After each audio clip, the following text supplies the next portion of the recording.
When you come home after a long day, Bravado Wireless Home Internet has you covered in your neighborhood or on your farm.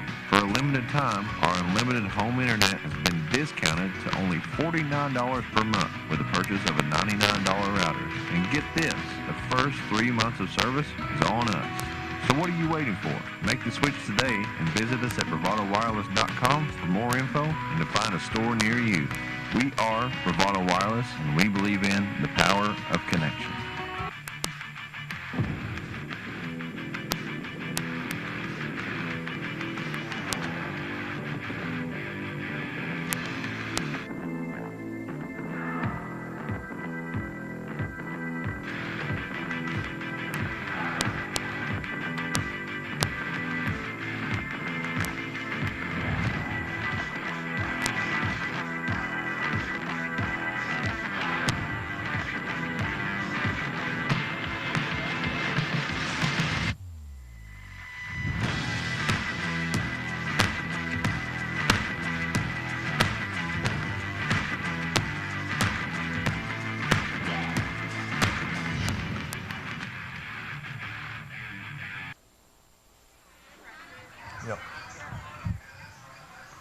Welcome into the Bravado Wireless Game of the Week. I am Seth Campbell. That is Curtis Branch. And, well, what started as a gunfight has turned into a football battle. But that doesn't mean that these two teams that we're broadcasting today, that doesn't mean that they like each other very much. It is the oldest rivalry in the state. It's schools separated by 15 miles. And it is the Wildcats versus the Ironheads. That's right. We are talking about the McIntosh County War between the Checotah Wildcats and the Eufaula Ironheads. The longest continuous running rivalry in the state of Oklahoma, and one that is sure to bring out some passion for both of these teams today.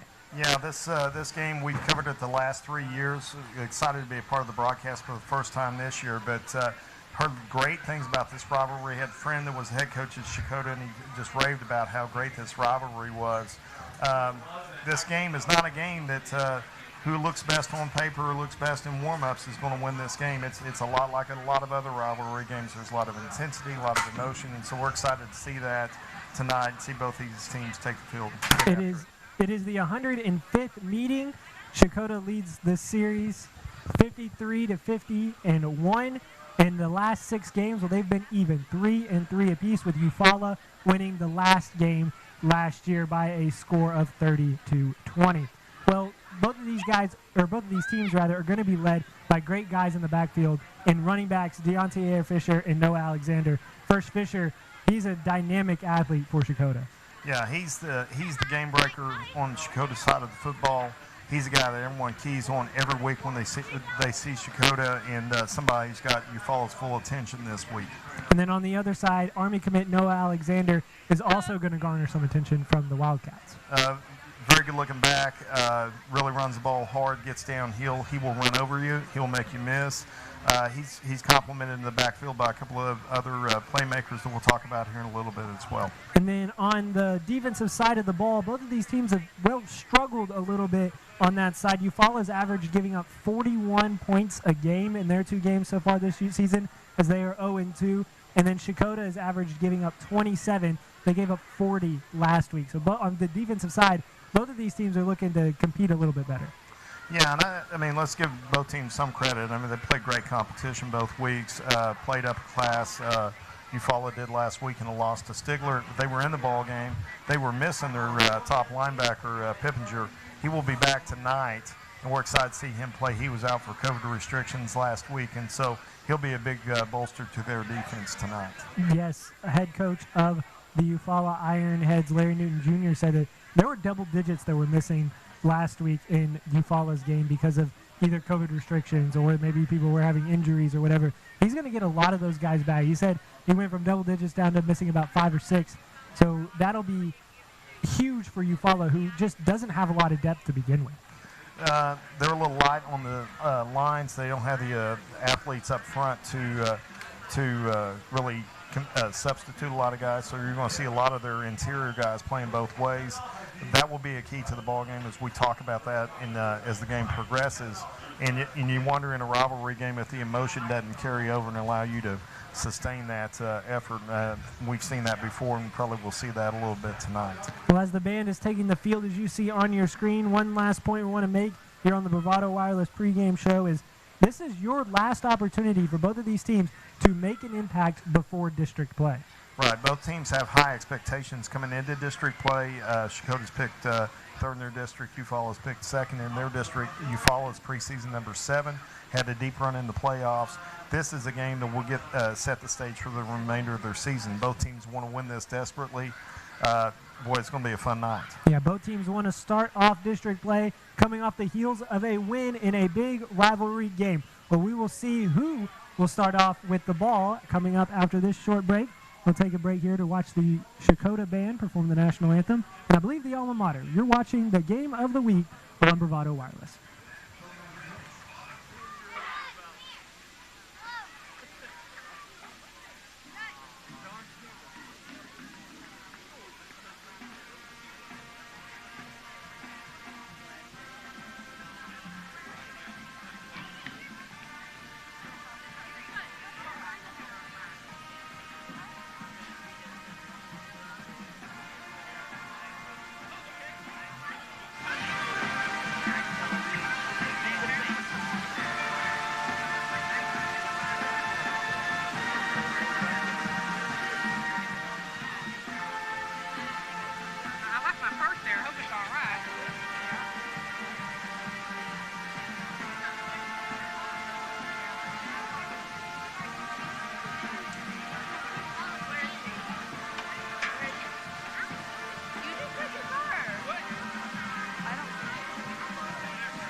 Test one. Testing. Test. Hey, where are you going? Testing one. Testing.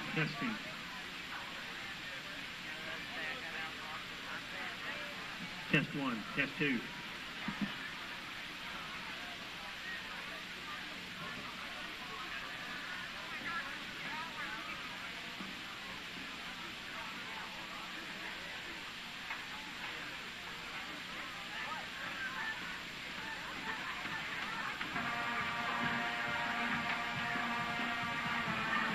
Testing one. Testing two.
call you, and then that way you'll have it. Yeah. About a year ago.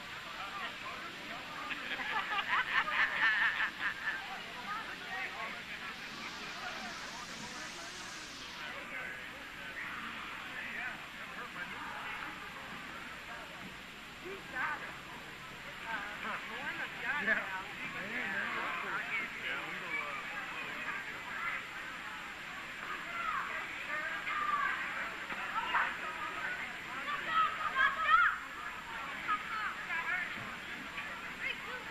Yeah, down there on the creek, the other phone wouldn't work down there, so I had to change carrier. And I couldn't keep the same number. So, but yeah, we got moved. Well, you know where the creek is bridge.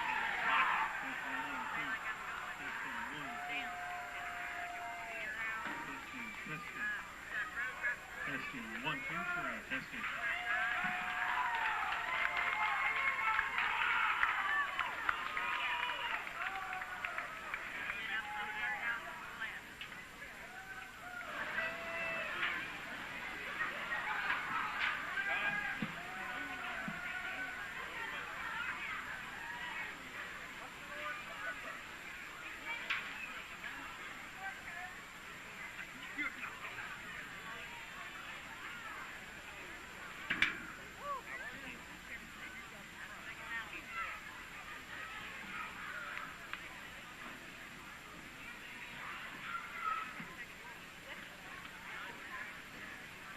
Brendan is.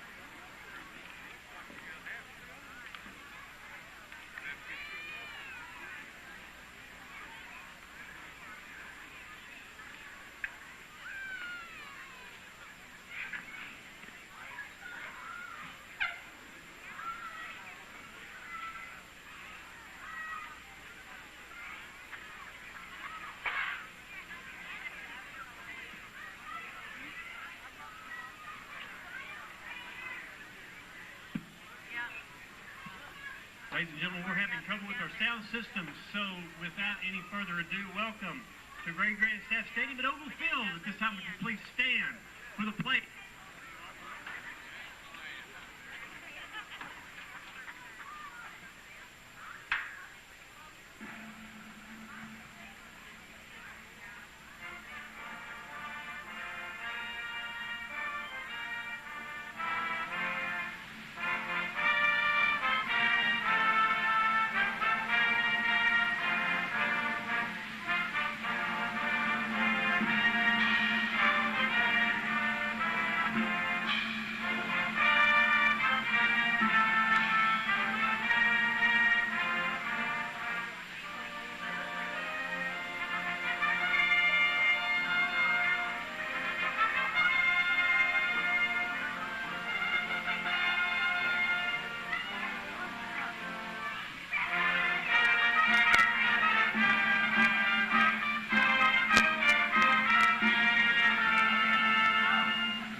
And welcome back into the Bravado Wireless Game of the Week. We are in Checotah, Oklahoma for the McIntosh County War between the Checotah Wildcats and the Eufaula Ironheads. As you see, the band is getting ready to welcome the Wildcats onto the field, and we're going to talk to you about some keys to watch out for in this game. We have Curtis's keys brought to you by Bravado Wireless. Curtis, we will start with the visiting Eufaula Ironheads. What do they need to do to leave Checotah, travel just 15 minutes down the road, but have bragging rights for 365 days? Well, I think they get a bale of hay when they win this game. Isn't that what Coach Newton said? They had a bell that ended up being tossed into the river. Was that, I believe, what was it was a police chase. It was a long story, but it was a great story. He was really excited about the rivalry and a lot of things that's going on. I think for Eufaula to win this ball game tonight, it's got to be their three playmakers. It starts with Noah Alexander, the Army commit, big-time running back. He's a guy that's very explosive and make plays, but to play off of him, which we've seen other teams in past weeks have one playmaker, they've got three. Nick Jones will play quarterback. They'll run some Wildcat with Alexander. They'll get the ball to Jones in some space. And then Khalil Deer is another athlete that you're going to hear a lot about tonight. You'll see him on some jet sweeps. You'll see him go vertical when play action allows him to get deep and get some one-on-one coverage. And so I think that's a big key for them tonight is get those guys loose and get them going. Players back. You look at number 54, Ty Penninger. He's back this week. He's their leading tackler from last year. Had 157 tackles last season. He missed last week because of COVID restrictions. He is the difference maker on the defensive side of the football, and if they have any chance to stop Fisher or slow him down, that guy's got to have a big game for him. Last and not least, depth. Coach Newton was really concerned about the depth, especially on their interior line. The energy and the excitement and the enthusiasm about this ball game, the bigness of it is really going to help them with depth. But how well can they keep their guys rested?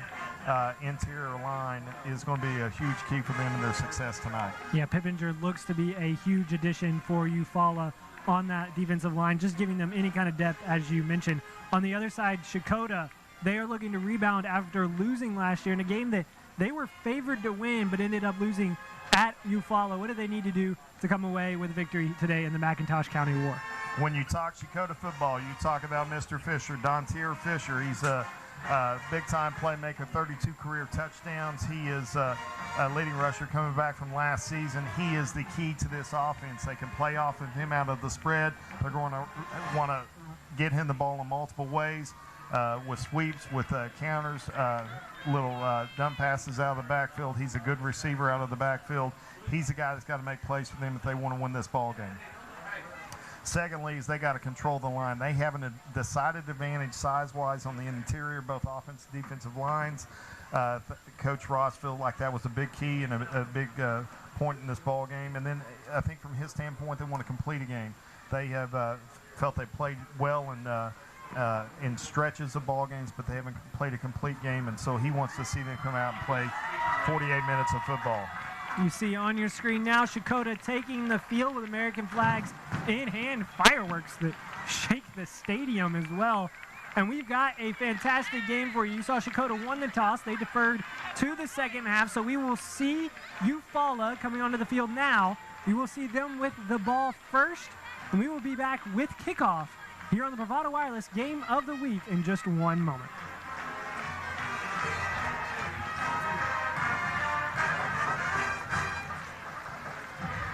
Like, do they?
coaches. Just about set here for the McIntosh County War, and you can see out of the back here of the press box, and there were people lined up almost 100 yards, seemed like, probably closer to 50, but behind us, the line has slowly died down, but this is going to be a late arriving crowd. With it being only 15 minutes away, I guess you didn't have to leave too early to get here in time for the game at Checotah, Curtis. Absolutely. This will be an exciting game. We got Noah Alexander deep with Ontario Ellen. And the kick is going to be fielded short at the 30-yard line. Making a man miss and going out of bounds around the 40 is Khalil Deer. That's a big name to keep an eye out on for the Ironheads today. Absolutely. Explosive player on the outside. He will catch it on jet sweeps. He will do a lot of things with the ball right here. This is the first time we are going to see for Eufaula quarterback Luke Adcock is going to start the game in the shotgun, and beside him is indeed the Army commit Noah Alexander. Adcock just a sophomore, and he'll rotate sometimes with Nick Jones, number 1, at that quarterback position. Man in motion, they give it to Deer. Deer running backwards is going to be dropped short of the line to gain, of the line of scrimmage. Going nowhere that time was Deer. Connor Jenkins makes a big play on the edge, stuffs the jet sweep to start with an 8-yard loss. Big time play there to put him behind the chains. This is not where you want to be if you're Eufaula, starting out 2nd down and 17.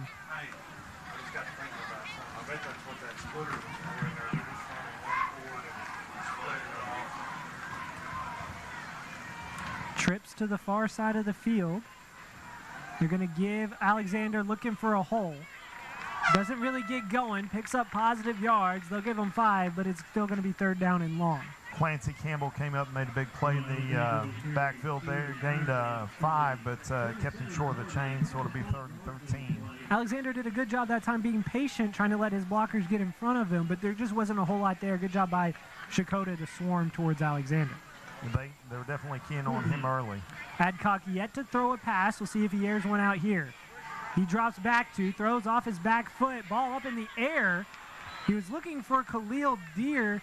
Pass was really beyond Deer, but also there on defense that time for Checotah was Riley Campbell. Yeah, I thought Deer takes kind of pulled up on the route a little early. If he takes another step or 2, he probably catches that in stride. The ball was over his head ultimately. He tried to win a jump ball. If he runs a little more, he had an advantage, had a step on Campbell, and didn't make a play.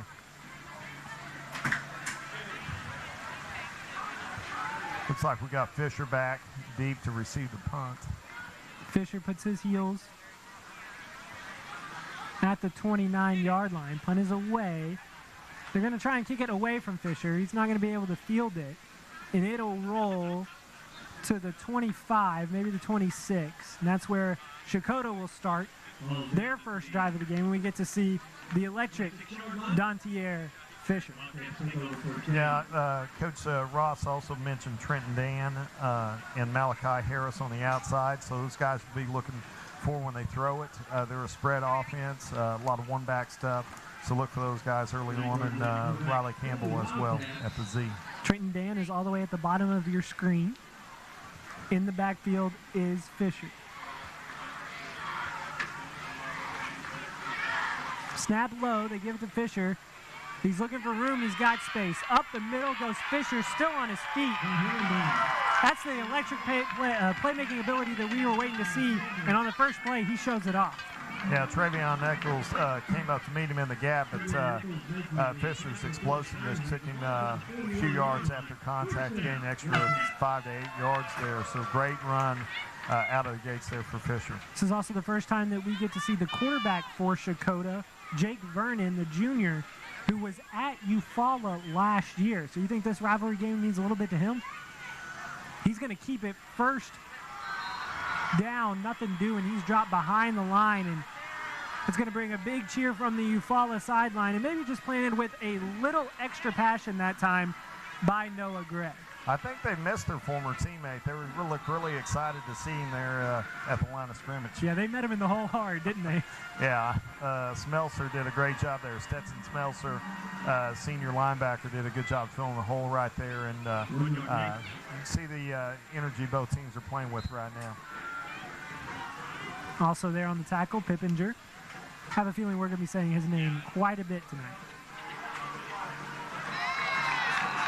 Hard count is going to get Eufaula.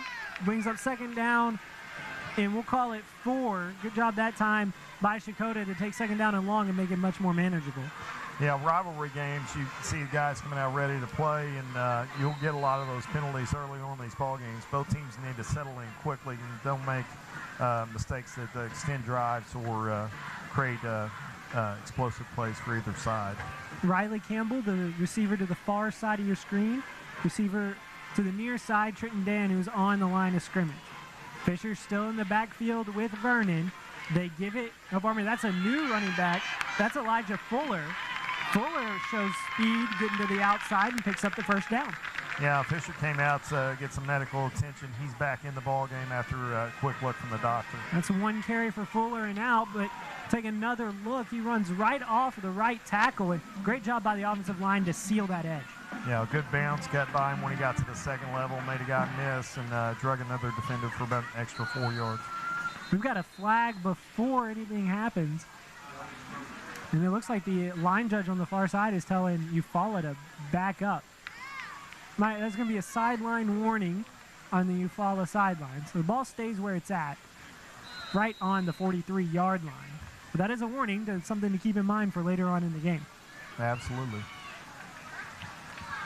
Vernon in the gun. He's got Fisher lined up 4 yards behind him. This is an extended pistol formation. They fake it to him. Vernon's got pressure, gets it away. Pass complete. Good job that time by Clancy Campbell. He bobbled it once, but good focus to catch it. The problem is he didn't really go anywhere. Brings up second and 10. Coyle there really showed some explosiveness coming off the corner right there. Read the play beautifully. Came up and met him for no gain. Deer playing corner on the near side, just beyond the 40-yard line, out of the picture. That time the hard count didn't work. Eufaula was eager, but they didn't make contact. Look for Checotah to get the ball to Fisher right here. Yeah, it's been too long, 2 plays. Instead, they give it to Dan, running right. Dan hemmed in by 2 Eufaula defenders, one of which, showing off right now, is Pippinger. Right around the C in midfield. It's going to drop him just in front of the 45-yard line, brings up 3rd and 11. Boy, he's a presence in the middle of the defense there. Pippinger did a great job reading the sweep there and did a good job of, looks for, got him behind the line of scrimmage for a loss there. No score early. Checotah looking to put the first points on the board. Vernon throws slant, right side complete, but short of the first down. Ball complete to Riley Campbell on the far edge. Vernon with a good strike. He had a lot of pressure up the A-gap. He had a double A-gap blitz there by Eufaula, and Pippinger was just almost got there. On the tackle for Eufaula is Nick Jones. It's going to bring up 4th and manageable. They'll call it 5. Checotah's offense stays on the field. Fisher motioned out wide. Vernon's going to keep it. He's pressured in the backfield, though, and will be dropped. First man there for Eufaula is Noah Gray. Stetson Smeltzer there as well. Big 4th down stop for the Ironheads. Yeah, anytime you see teams go empty on a 4th down play, you got to think draw, quarterback draw, and that's what they ran. And Eufaula was waiting for it and did a great job of shutting that drive down. Checotah tried to use Fisher as a decoy there, maybe draw Eufaula's eyes towards him in the flat. It didn't work. Eufaula stayed home, and they get the ball back. They take over on their own 44-yard line. Give, running left. Alexander, they'll say he was down after about 3, brings up 2nd and 7. Head coach Head coach of Eufaula is Larry Newton Jr., and he's had a little bit of experience in this rivalry game. Yeah, Bailey McIntosh, outstanding linebacker for Checotah, came out and made a big-time play there. He's kind of the mirror image of Penninger there for Eufaula, so you got big-time linebackers on both sides. He did a great job there shutting Campbell down. 2nd and 8. No Alexander is in the deep pistol. They give it to him. Alexander bouncing it outside. Alexander with speed gets the first down and some. Dropped at the 36-yard line. Big gain for Alexander, and the Ironheads move into Checotah territory. Boy, Checotah loaded the box right there, and play was supposed to go in between the zone play going inside,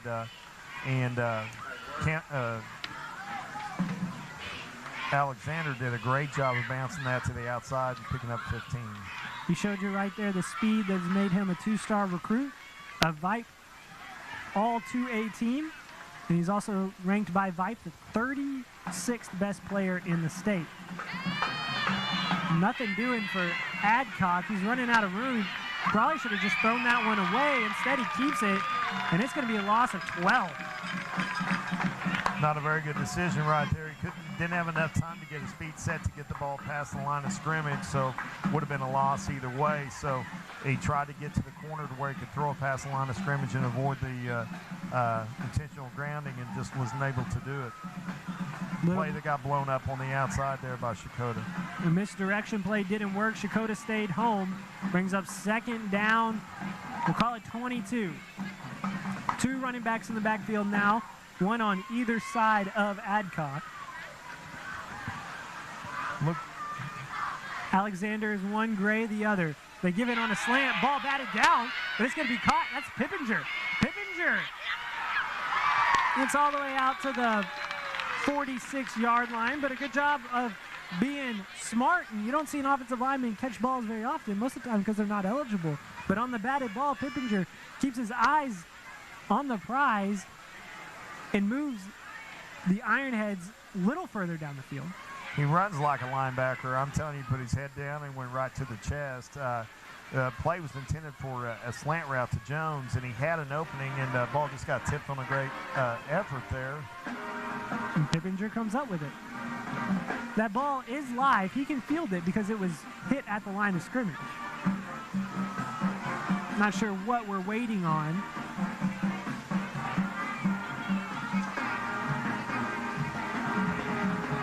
Clock stop, 4:14, 3rd and 15 to go.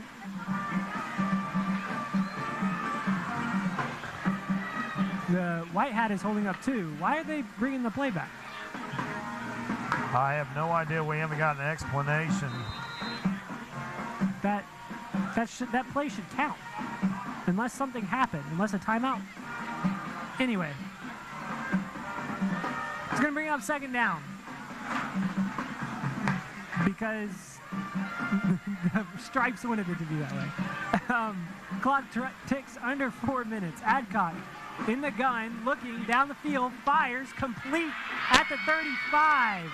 That's Khalil Gear. It's not going to be the last time we say his name either. He's going to be brought down, but that's going to make this 3rd and very manageable for Eufaula. Yeah, it's a great throw right there. Deere did a great job of finding a little soft spot in the middle of the deep cover 2 there, and came up with a good play and a good throw there by Adcock. Yes, great job by Adcock. Stepped up into the pocket, threw it on a line, and Deere comes up with the catch. You're going to have man coverage on the top side of the screen there. There doesn't look like there's enough Checotah defenders over here. They're going to give it to Alexander up the middle on 3rd and 4. He falls forward. They're going to spot him short, though. 4th and 2. Big play upcoming for Eufaula as the ball moves to the 29-yard line. Little counter play, got a couple, but a good tackle inside. It was hard to tell the number there. I think it's going to be 4th and 1, actually. Line to gain is the 28. It's a tough spot. Eufaula's kind of luring Checotah to sleep with these 3 wide receivers out here. You got Jones at quarterback here. Jones keeps it up the middle, picks up the 1st down. Tackle made that time by Riley Campbell for the Tigers. pardon for the Wildcats, but it's a first down, and Eufaula keeps a very promising drive going.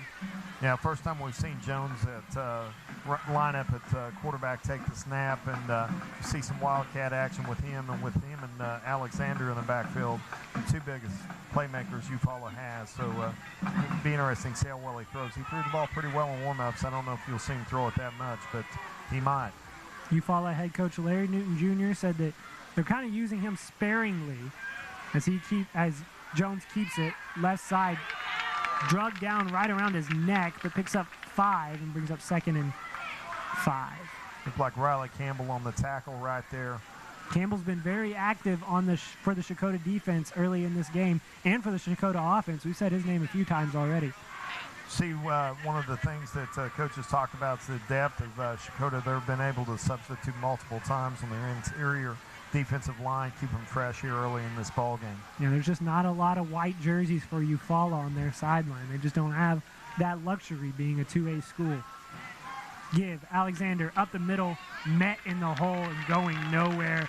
First man there for Checotah looked to be Clancy Campbell. Yeah, really good job. He's playing downhill in this game. Brings up 3rd down and medium. Jones in at quarterback after Adcock started for Eufaula. Jones is yet to throw a pass. Alexander in the backfield behind him, and they're going to look to the sideline to give the play. They got Adcock split out to the wide side here. Jones going to pass, looking left the entire time.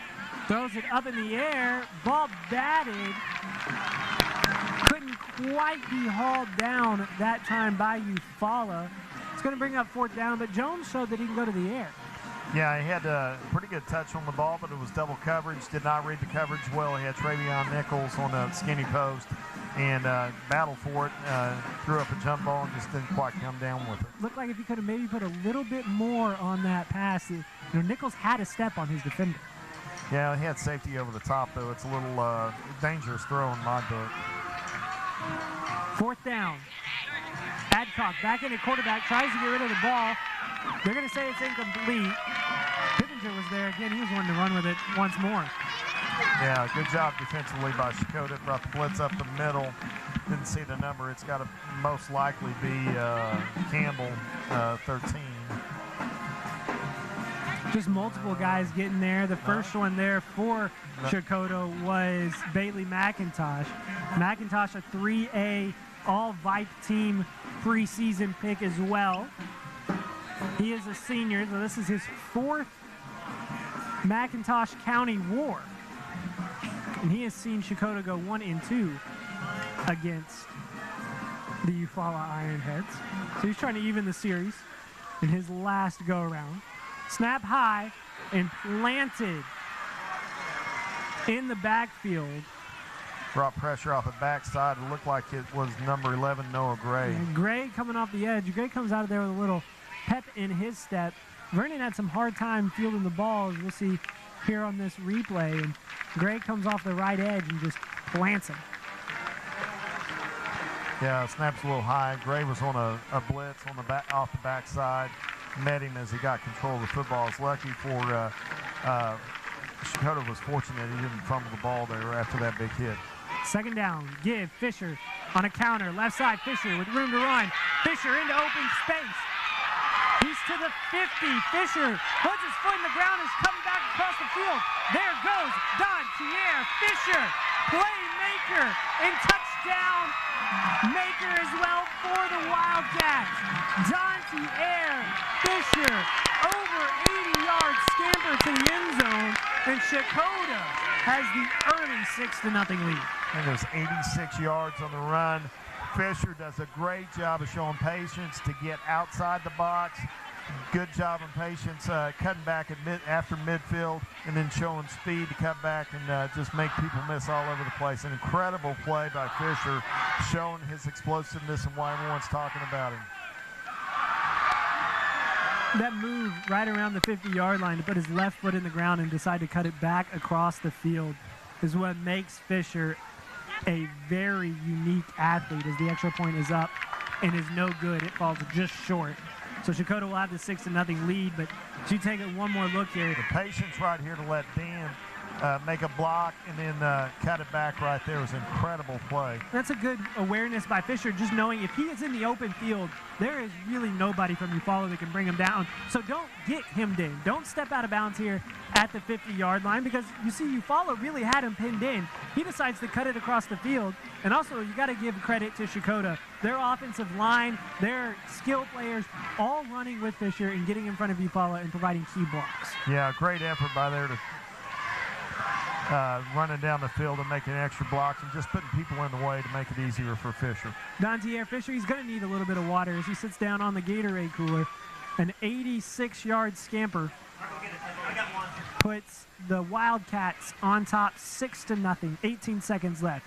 If you're Eufaula, you gave up that big play, but you were putting together a good drive. No need to panic for the Ironheads. No, you see in rivalry games big plays. And that was certainly a big play. He lived up to his billing right there. He's one of those guys that's made a name for himself in this rivalry and will cement himself as a local legend after a play like that. It's the best run we've seen all year. Without a doubt. And really good job of explosiveness, but I was even more impressed with the patience. It's one thing to have explosiveness. He could have been hemmed in. He could have cut it back early in the run, about 5 to 8 yards past the line of scrimmage, and he waited for Dan to get him a block outside and did a great job following him. Kason Flood with the pooch kick for Checotah. Going to be fielded at the 40 by Tyler Lee. Not going really anywhere there is Lee, but he does a good job securing it. Good field position for the Ironheads as they start their third offensive possession of the game. Yeah, I don't know if that's a typical strategy for Checotah, but you're trying to catch somebody off guard. That's a play that you'll see bobble from time to time. It'd be a play to get a big turnover, momentum play after a big play. So I like the strategy there by Checotah, and Eufaula did a good job of handling it here. Adcock is the quarterback for Eufaula. Jones rotated in last possession. Adcock back in for the Ironheads. Alexander walks up in front of him now. Adcock looking left, fires, pass just out of the reach of Khalil Deer. Deer kind of found a soft spot in the Checotah defense, but Adcock couldn't quite find him on the sideline. Yeah, just a bit high, but found him in between the corner and the safety and had him open there for a second. Eufaula came out with 12 personnel there, one back, two tight ends that series to start the series. First time we've seen that tonight. They've been 10 personnel most of the game so far. Yeah, 10 personnel, one back, no tight ends, which means 4 wide receivers. They're going back to 12. Here they give Alexander, and he is dropped in the backfield. Jalen Atkins, the senior, competing in his last rivalry game as well, gets into the backfield, drops Alexander, brings up 3rd and long. Inside slant right there, did a good job of chasing him down from the backside. Coming off to get a quick breather after that big-time play. And that is going to be the end of the quarter. After one, a big play from Dontier Fisher gives the Checotah Wildcats a 6-0 lead here on the Bravado Wireless Game of the Week.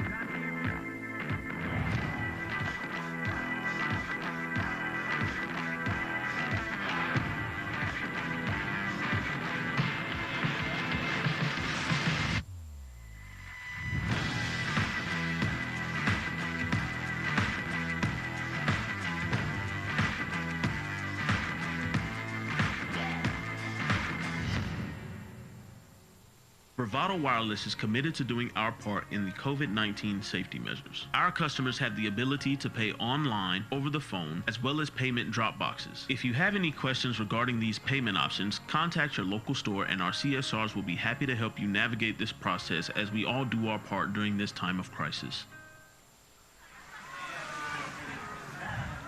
Welcome back into the Bravado Wireless Game of the Week. Eufaula looking to answer an 86-yard scamper from Dontier Fisher, and Fisher really lived up to the billing in that one play. Yeah, he did. He is somebody that's got a lot of press, a lot of publicity, and really did a good job of bouncing it out there. Explosive play. He's getting to play both sides of the football tonight too. He's playing free safety right here on this possession. On the other hand, Eufaula trying to answer pass thrown at the 45-yard line, complete to Deere. Great job of elevating by Deere. He was kind of left out to dry there, but he came down with it and is going to pick up a first down for the Ironheads. Yeah, Deere did a great job of climbing the ladder and making a big-time play right there on a fade route, 3rd and 12, and he picks up 13. And not a bad ball by Adcock there to really put it in between the cornerback and the safety that was crashing hard.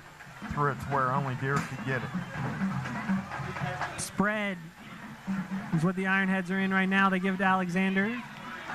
He powers ahead for a gain of 3. Alexander's been pretty quiet so far. The Army commit has gotten a lot of attention from the front 7 of Checotah. They've hemmed him in pretty well. Would not be surprised to see some explosiveness out of him next series or two. They're going to get him loose and get him going here, I believe. They've really only utilized him as a runner out of the backfield. They haven't gotten him involved too much in the passing game yet. Maybe that'll be a wrinkle that they add in as this game progresses. Yeah, see what they do with him right here, moving him to the right side of the quarterback. Yeah, Eufaula looked to be, they were not sure what play they was running, and their offensive coordinator, Josh Luna, was not very happy that his team was not getting it. But that's going to be a timeout, and we'll take a break here. 10:54 left to go in the second quarter, and the Wildcats lead thanks to a big run from Dontier Fisher, 6-0 on the Bravado Wireless Game of the Week. Here in eastern Oklahoma, we know that dirt roads have a unique way of helping us find direction.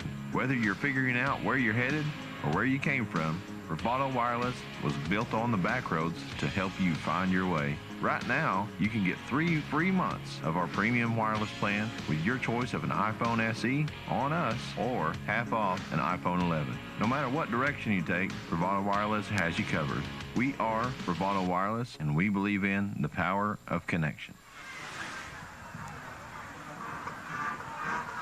Welcome back into Checotah, Oklahoma. 6-0 the lead in favor of the Wildcats in the McIntosh County War. We're going to let you know this game is brought to you by your local Bravado Wireless dealer. Make sure to go get your wireless needs, whatever you need, internet, cell phones. They've got you covered all over eastern Oklahoma. They are your local partner in the wireless game. Hey, they've even got those Spartan hunting cameras that we're talking about. We need to get some of those. Yes, definitely. Helps out for hunting season, which is just around the corner. 2nd down and 7 for Eufaula. They are into Checotah territory. It's the second time they've been in Checotah territory this game. Turnover on downs last time they were here. They fake the give to Alexander, set up a screen play, complete on the underpass on the outside. On the reception looks to be Nick Jones, but brings up 3rd and 4. Jones with a good catch. Looked like he and Adcock had some communication errors there. They were talking about after the play. This is a big drive for Eufaula. The game certainly well within reach, but you want to respond in a rivalry game after a big play like that Fisher had on the last drive. And so you might see him inside the 40 here. This be 4-down territory, would be for me. Option, keeper, Jones. He rode that option for about as long as he possibly could to try to determine whether or not he wanted to give it to Alexander. He keeps it, doesn't really pick up anything, maybe lost a yard even, brings up 4th down. Yeah, he had read the end there, but Bailey McIntosh came up through the B gap and just met him as he kept the ball and gained maybe a yard, makes it 4th and 4. Fourth and 4, how are you getting this first down if you're Eufaula? Well, they've gone to Deere and Jones. I think it's time to see Nick Jones do something here. He's got a soft coverage here on the boundary side. They find Deere. Deere, good hands to haul it in, and he will pick up the first down. He is their go-to receiver on the outside. Yeah, he's an explosive athlete. He's got such good hops. He can jump up in there. You can throw it over the top, and he can come up and catch it and come down with it. They need to find a way to get Alexander loose in the running game here, which will help their passing game. And they're being methodical on this drive. There's nothing wrong with that. But I think they're a big play offense, and big play offenses want to make big plays, obviously. Ball on the 33-yard line. Eufaula breaks the huddle with Alexander beside quarterback Luke Adcock. The sophomores rotated in with the senior Nick Jones. They give it right side Alexander. Alexander hemmed in. Great job of penetration by Omarion Warrior. Warrior, a junior, playing in his third game. He's been a stalwart all along the offense and defensive line for the Wildcats. Yeah, Coach Newton talked about interior line play and the depth that Checotah has. They've had several guys make plays early on in this ball game. Shows that they're keeping them fresh, and they got a lot of playmakers there. As the second quarter wears on, be interesting to see if Checotah can maybe utilize a little bit of their depth and then force their will along the offensive line. This time, Adcock, plenty of time to throw off his back foot. He's got Jones at the 5. Jones, touchdown, Ironheads. Off his back foot, no problem at all for Adcock. Little stop and go route right there. Got Dan to bite on it, come up, and they threw it over the top of him as Jones showed some explosiveness and getting down the seam. It had been all Khalil Deere in the passing game until that play right there as Nick Jones says, yeah, I can throw it, but I can also get on the receiving end of these balls and catch it too. He gets in the end zone and evens the score at 6 apiece. The extra point is up. It's a line drive, but it found its way through. Quade Laughlin, the freshman, puts his extra point through and gives the Ironheads their first lead of the game. So we take another look at the extra point. It's a line drive.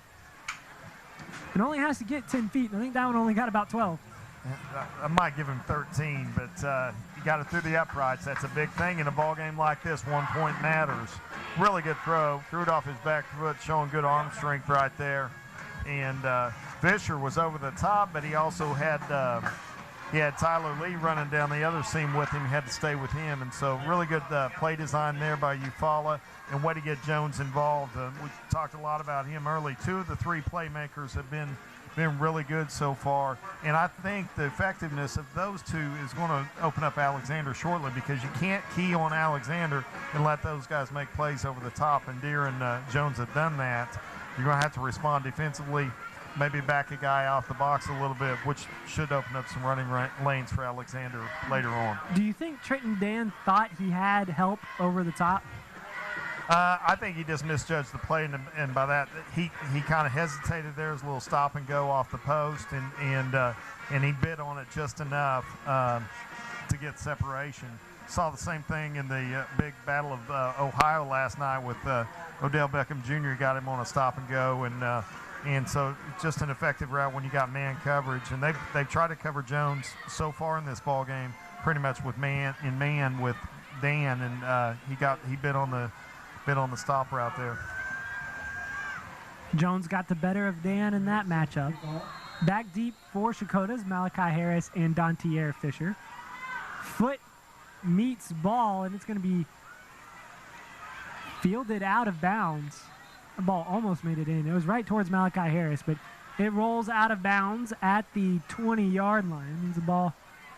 I think the ball was touched. And then went out of bounds. Yeah, it looked like a second-level guy for Checotah tried to grab it and touched it. So that means that the ball is actually going to be out where it was where it went out of bounds instead of being moved up to the 35. Yeah, they picked up the flag on that, so they're going to mark it at the 20. 21, 22. Some of the worst field position that Checotah has had this game, but besides, well, when you have Fisher back there making people miss. We'll see we'll see how they get Fisher involved in this drive. They give it, ball's loose on the ground, and it is going to be scooped up by the Ironheads. Noah Gray is indeed the first man to get there, and a huge break for Eufaula. Yeah, turnovers play big factor in all ball games. You do not want to turn the ball over late. Big time hit there. Looked like Shelton Smelser, I think, got a hat on the ball. And it just looked like the exchange between Vernon and Elijah Fuller. Looked like it was an inside pitch. Yeah, it didn't work, whatever it was. The ball was definitely on the ground. Yeah. Wouldn't be surprised to see Deere on a corner route right here. He's in the slot to the near side. Instead, they give it to Alexander. Alexander looked like he may have had some room to the outside. Instead, he runs it right up the middle and is stopped by Bailey McIntosh. Ball came out at the end there. They're going to say that he was down. No, they're going to say that Checotah has the ball. Let's take another look. Did this ball come out before he was down? Yep. It definitely did. And good officiating right there. We don't get to say that a lot, but we do it right there. They did a good job communicating, see what they saw, and made the right call there. And nobody really wants this ball, apparently. McIntosh with a big hit to make the play. I never saw the number that recovered it. Fuller out in the backfield, Fisher in. He's back there with the Eufaula transfer at quarterback, Jake Vernon. Give Fisher up the middle. It's going to be hit in the backfield, dropped by Gray. Gray got to him in the backfield, but he will be a pickup of 2, and we've got a late flag. We've seen this in other games earlier this year that we broadcast. We got a little chirping going on. It looked like maybe one of the interior linemen from Eufaula had a little something to say to the referees, and that's a point of emphasis this year for the officiating, and they're not going to tolerate you saying anything, and looks like it's going to go 15 yards against Eufaula right here. Yeah, that is indeed a point of emphasis. They're making sure to cut down on all unsportsmanlike penalties, and you might get a little chirping in a rivalry game. One of the key things is just not to get caught.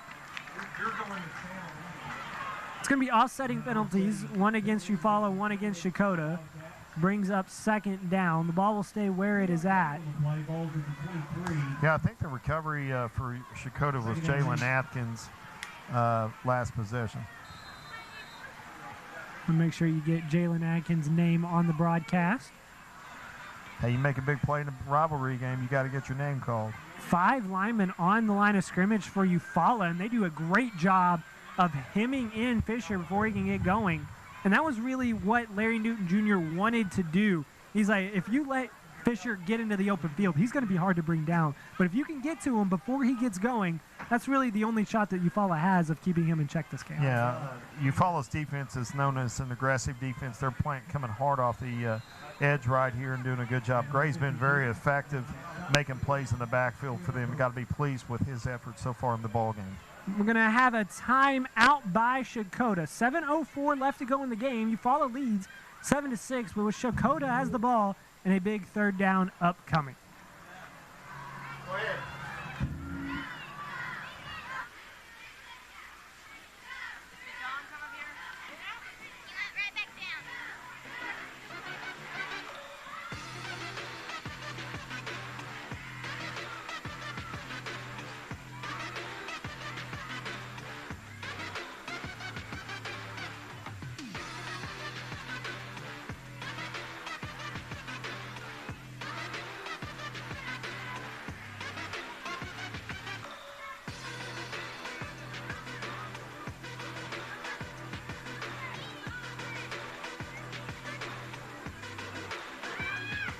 Been giving up 41.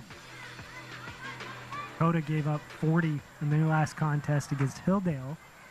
Both of the defenses have kind of been run over in the first season, but in this last non-district game, the defenses are showing up. And what would you expect anything less here at a rivalry contest?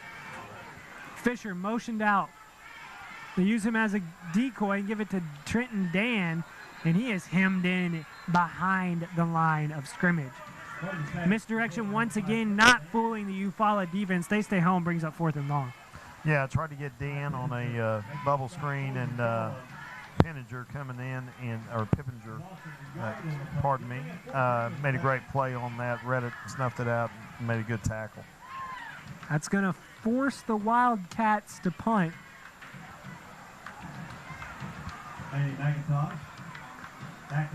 Bailey McIntosh, the punter, and Eufaula has Khalil Deer with his feet right at the 50-yard line. The punt is away. It's deep, and it's going to be fielded by Deer at the 42.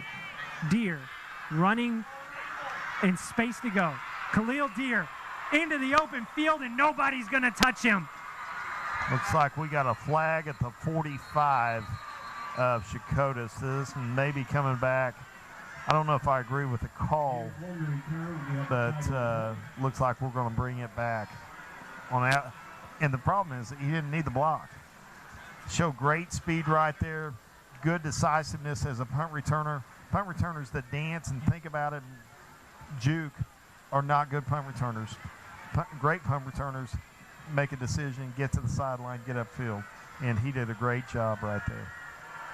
Khalil Deer is going to have his punt return touchdown called back. They say nothing runs like a deer, and well, when he was out there all alone, he was sure showing some speed. Unfortunately, it's not going to count for Eufaula. Yeah. The penalty will back them up into their own territory. We got another flag. This one's going to go against the bench and Larry Newton Jr. Newton Jr.'s upset about the call, and you think that he might have had something to be upset about. Yeah, I didn't agree with the call, and from the first look at it, we haven't seen a replay of it yet. You know, man, it's a big time play to get wiped off the board if you're Eufaula. So we take another look. It's going to happen right around the 45. They called it on 76, and he whiffed on the block. Pulled off. You could just barely see it. So they called it on Ty Dodd of Eufaula. It's so right about the 45. You'll see him coming into your screen right here, and he pulls off the block. His head was behind him, but I don't think he made contact on barely on 14. He did make a little bit of contact, but like you said, there's really no point in making that contact. Deer was beyond Dodd. And that's a bang-bang call if you're an official. His head could have been in front of the shoulder, and that's all you need. It was really close. But negates an outstanding individual effort there by Deer. After the penalty and after the sideline infraction, or really unsportsmanlike conduct called on Larry Newton Jr., the ball backs all the way up to the Eufaula 30-yard line. That's where they will take over with 6 minutes to go in a 7-6 lead. Got Jones and Deer on the same side. They throw it deep to Deer. That's pass interference. And Deer is going to get the free 15. All over the back of Deer was Riley Campbell. Yeah, he thought something was up right there. You had Jones and Deer, which usually split opposite each other, on the same side. So they faked the bubble screen and went deep on the go route there with Deer and made him pay. We should take another look at the Bravado Wireless replay. Campbell was definitely there before the ball got to Deer. So that's 15 in favor of Eufaula. And back and forth, it's almost like pinball. The ball has gone between penalties, between the 50 and the 30 of Eufaula. You see the two of them lined up in the same formation here. Trips to the field side. And to the bottom of the screen. Deer number 10, Jones number 1 in the slot. Travion Nichols on the boundary. They give Alexander, and nothing doing for Alexander as he's brought down by Clancy Campbell. Campbell fired through the gap, brings down Alexander in the backfield, and 2nd and 12 now for Eufaula. Yeah, Clancy Campbell's had an outstanding game so far, blitzed up the A-gap right there, came on the backside, made a great job chasing Alexander down in the backfield. Still waiting for Alexander to break out. And really got to credit Checotah and their defensive line and linebackers of keeping him hemmed in, not letting him get into space. Yeah, I think Eufaula, you're a little frustrated you haven't got him going so far.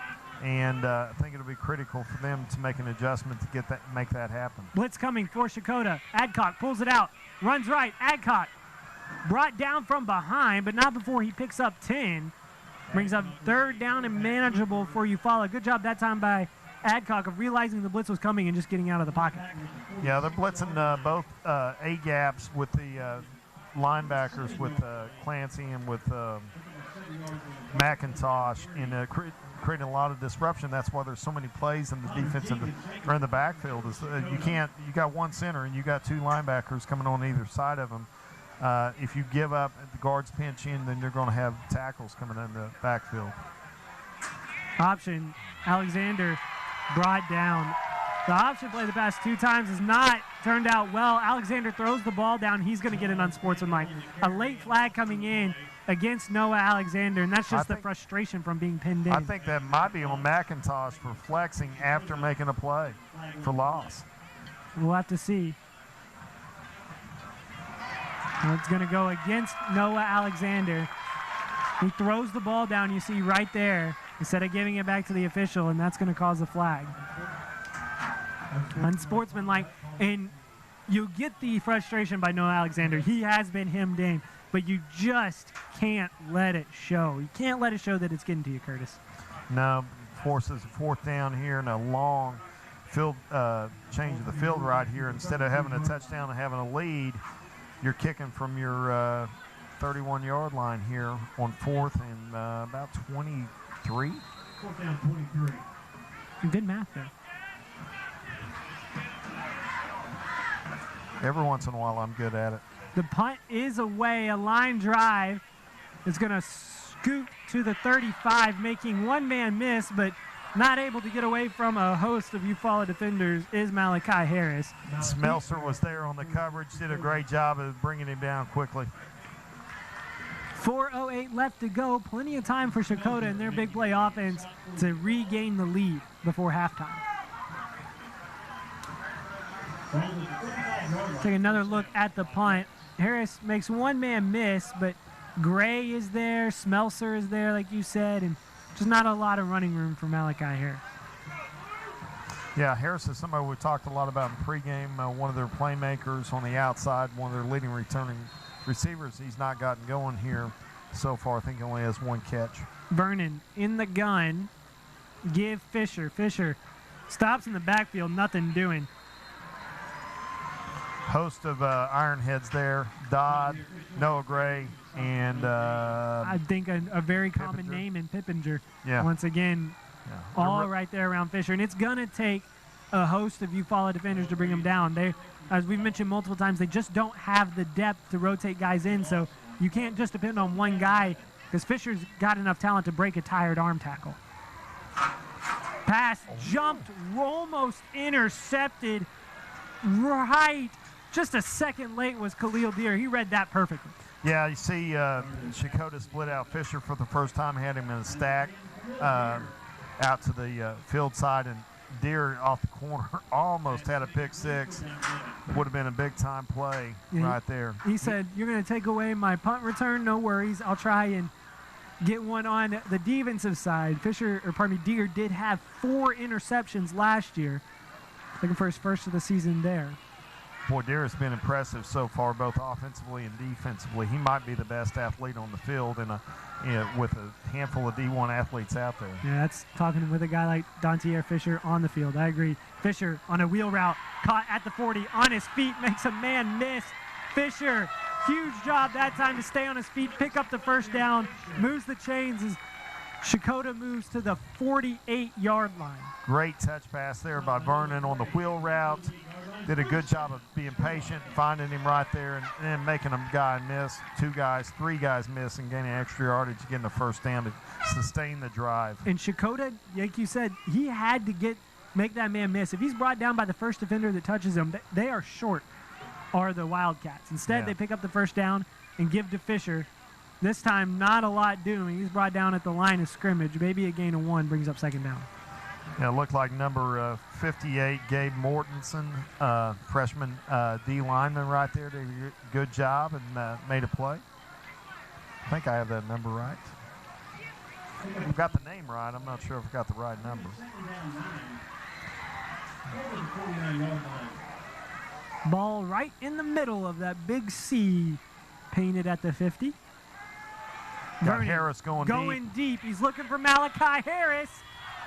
Defended well by Nick Jones as it falls incomplete. We talked about at the start of this possession. He's been kind of quiet. They went with him on the go route. Jones did a great job of reading the play. Soft coverage there, made a great break on the ball, and really good ball. Good jump ball right there. Little bit underthrown, or that might have been a touchdown, but good job of coverage there by Jones. Jones right there did a good job turning his head around, looking for the ball, not making contact with Harris as well, so as not to get a penalty for pass interference. 3rd down and long. Vernon, Fisher, right tackle, bounces off of a defender with a stiff arm. Is going to be brought down by Pippinger, as well as looked like Caden Bumgarner was there for the Ironheads. 4th down, and you're in no man's land with the ball spotted right at the 50-yard line. Well, I'll tell you what, Pippinger hit him twice there. These guys didn't get him down the first time, continued pursuit down the line, and did a great job of bringing him down to force a punt. We got Deere headed back again to return. Yeah, Bailey McIntosh in to kick for Checotah. We'll see if they maybe elect to kick away from Deere this time. It was a good kick by McIntosh earlier. Miscommunication for the Wildcats, and first-year head coach Zach Ross is going to call a timeout. 1:56 left to go in the 4th quarter. We're going to take the timeout with them. 7-6 your score in favor of the Ironheads as they look to get the ball back and extend their lead here on the Bravado Wireless Game of the Week. We're going to do something a little bit different tonight. If I get them off, fans to your feet, please direct your attention.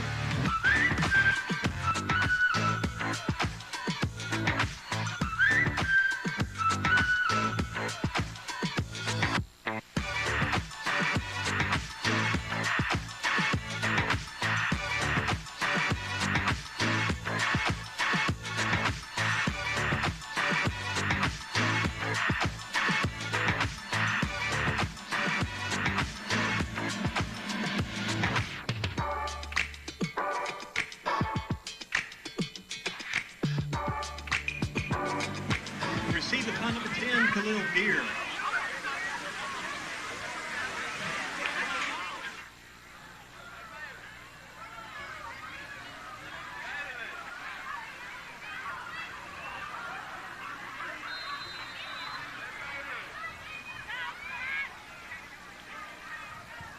Welcome back into the Bravado Wireless Game of the Week.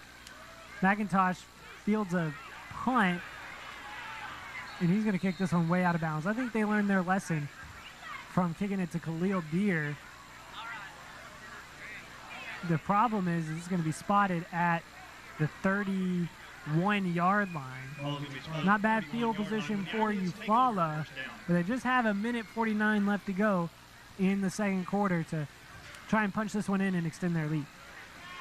Yeah, he kicked that one into lane 8. I think Coach wanted it into at least lane 7 on the track, and so he did a good job of keeping away from Deere there. Yes, lane 8 on the track that surrounds the field, not anywhere on it. Noah Alexander flanks Adcock. Adcock rolling right, throws on the run, got a man, but goes right through the hands of Nick Jones. Jones was open at the 1st down marker. Instead, brings up 2nd down. Yeah, Jones had soft coverage on the outside there, pushed him deep, got to the stick, and came back for it. Good throw by Adcock. He's really been impressive so far. He's got a good arm, moves well out outside the pocket, throwing on the run, and that's a play you got to make right there. Is that something we may see Eufaula do later on in the second half, is maybe get him out of the pocket a little more? Well, he looked good doing it right there. I mean, you don't see a lot of young quarterbacks like that move that well and throw the ball that accurate on the move. So with Alexander being rendered ineffective because of the Checotah defense, I think you might see them go to the air a little more here. Got 2 big playmakers that I don't think Checotah can match up with as well on the backside. Timeout called before the flag. It was going to be a delay of game, but instead head coach Larry Newton Jr. calls a timeout. Brings up 2nd down and 10, and so far it looks like both of these teams are playing with a passion that you would expect from a rivalry game, Curtis. Yeah, we talked about it, how much intensity this rivalry has. We saw fans lined up 15 minutes after kickoff, waiting to come into the ball game. People are surrounding the outside of the stadium, inside the stadium. It's the best crowd we've seen so far, and they've not been disappointed. Both teams have come out and played really good defense. It's key for both teams. They've been struggled a little bit defensively in the first 2 games, and both have played really well and done a good job, for the most part, containing the playmakers we see. This is the 105th meeting between these two teams, Oklahoma's longest continuous rivalry. The overall record is 53-50-1 in favor of Checotah in the last 6 games. Well, they've gone even, 3 apiece, with Eufaula winning the game last year at Eufaula by a score of 30-20.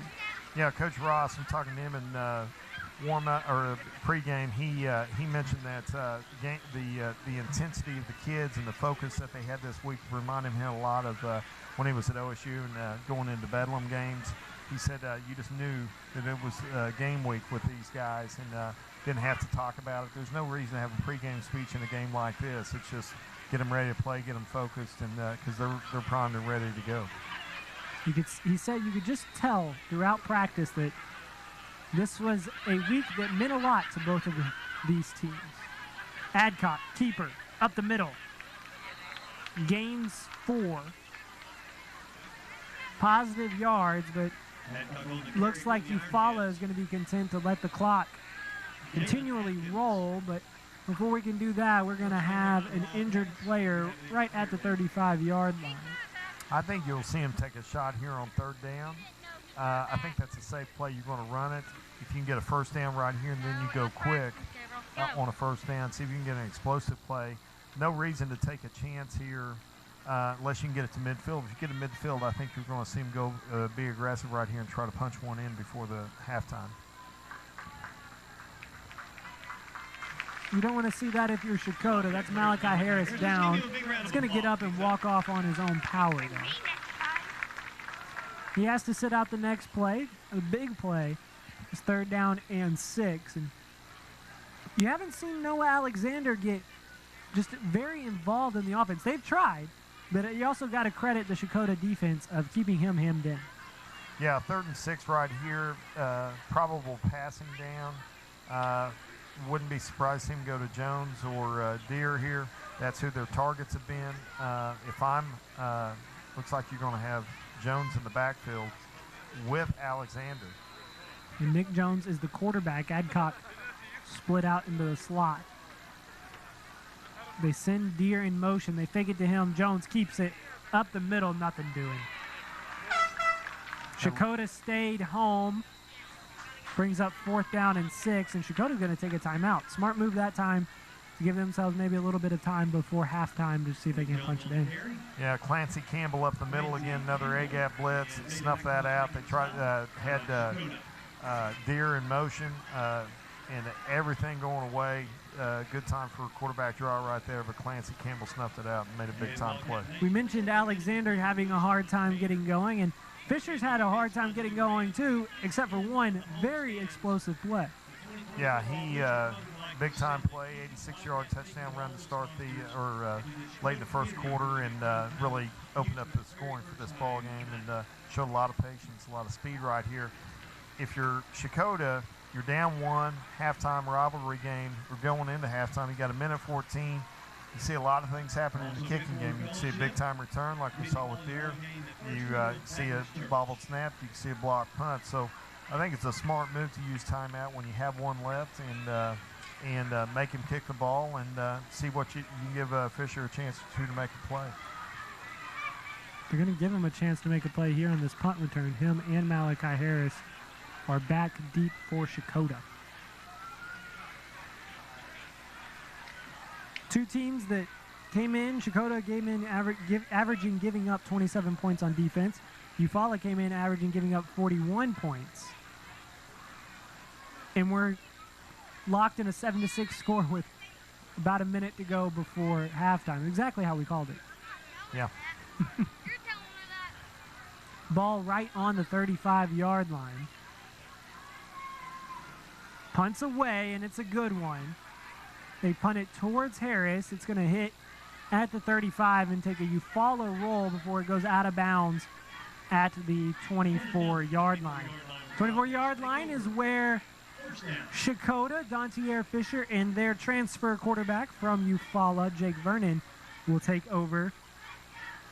An opportunity to try and regain the lead right before halftime. What do you think he did with all of his Eufaula gear once he moved to Checotah? I bet you there's plenty of fields out here in Checotah, Oklahoma, that there may have been a bonfire. He could have, or given it away. Never know. I always wonder about things like that. Curtis went with the more Good Samaritan approach of giving it away. I went with the more signifying approach, I guess. Yeah. Symbol. It's probably, your theory probably works well in a rivalry like this. There's no love lost between these two schools. That is a fact. A hard count from Jake Vernon gets his own offensive line. It looked like Eufaula jumped into the neutral zone. Instead, the false start by Checotah backs them up even farther. They're just giving Dontier Fisher some more room to work. Or so they hope. Yeah, he better get the ball right here. This is what you want to. You're going to throw it here. Vernon Got an out route. in the flat, dropped by Kason Flood. Flood was open. Vernon did a good job of hitting him. We've seen some good accuracy from both of these quarterbacks. Yeah, they've been two of the better quarterbacks we've seen so far this season, throwing the ball really well. Both throwing the ball well outside the pocket, moving to the right. Looks like we got our first cramp. Looks like number 72, Jalen Atkins, looks like he's down. The game was going by just a little too quick. All these athletes decided, Curtis. Got multiple timeouts, multiple injuries here in the last 2 minutes of the second quarter. I want to let you know this game is brought to you by Bravado Wireless. Bravado Wireless is your local carrier in all of Eastern Oklahoma for all of your wireless needs. They're lighting up towers all over Eastern Oklahoma to give you great coverage from local dealers. They give you internet. They can give you phone service. They've got the latest and greatest phones. So make sure to check out your local Bravado Wireless dealer for great deals, as they are your partner in the wireless game. Looks like they're working on maybe his ankle or his knee. Looks like his left leg. He's got his right leg propped up, bent. So it looks like they're attending to his lower left leg.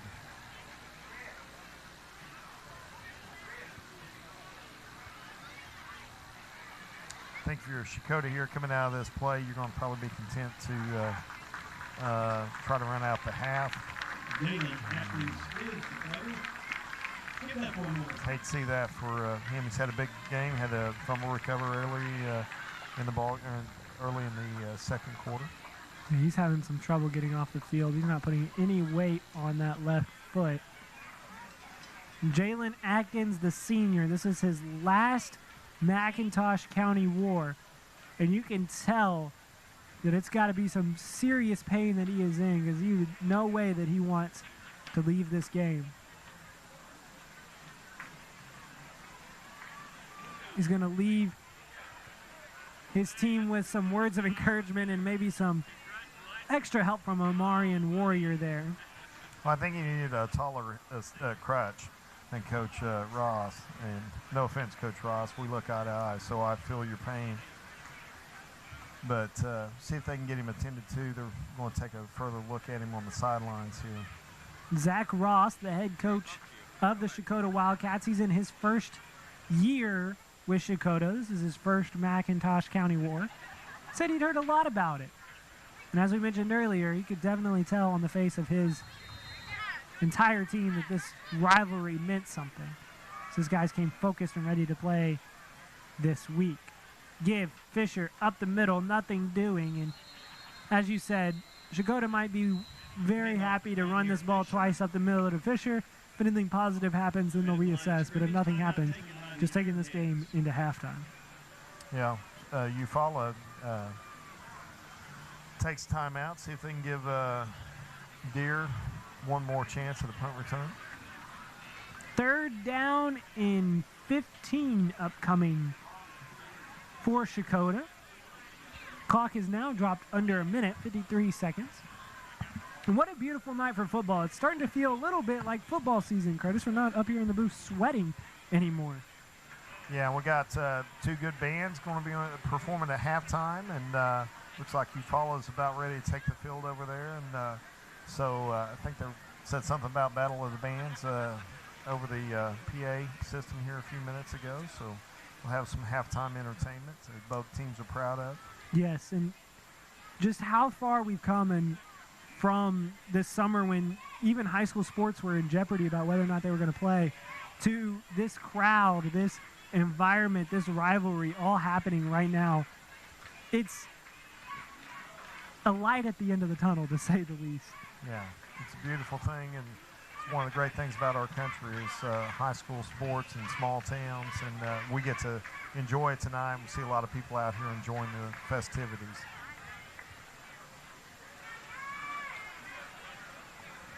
PA announcer said it well. It's the longest 2 minutes I've ever seen played out in a half. The 2 minutes has turned into about 20 in real time. Fisher gives right side, tries to take it outside. Nothing doing. Gray there along with Ontario Ellen with the tackle. That'll bring up 4th down and long.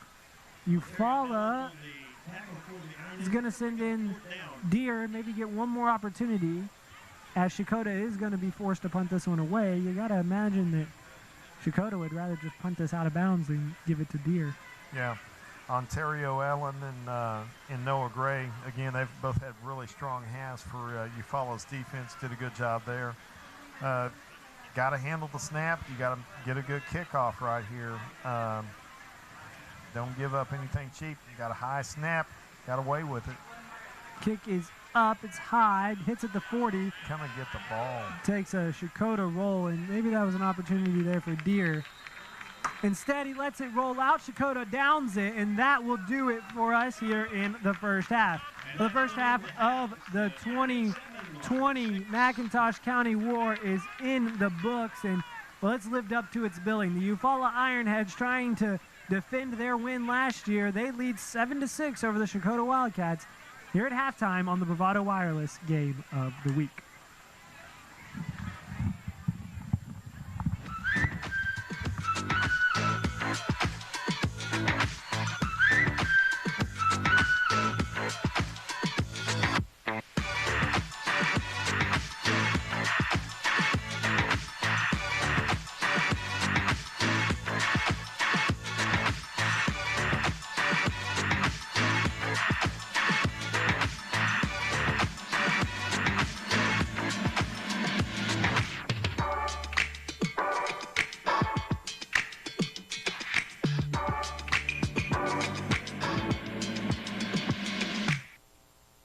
From nationwide coverage to live high school sports to the great outdoors and so much more, we've got something for you. We're a local wireless carrier right here in Oklahoma. We work for your town, in your town. But great cell phone signal in rural areas is just scratching the surface. We also broadcast live events from all over eastern Oklahoma. High school football, basketball, baseball, dirt track races, livestock shows, and community events. Everything to keep you connected in your community. We're also producing original shows like Connect Outdoors and Cooking Wild that shines a light on real Oklahoman experiences. You can find us at bravadowireless.com, or you can search for us on Facebook or YouTube. You can even find us on the Oklahoma Sports Network. You can download their app straight to your phone, Apple TV, Smart TV, or Roku. We don't just create for Oklahoma, we are Oklahoma. We're Bravado Wireless, Oklahoma's service provider.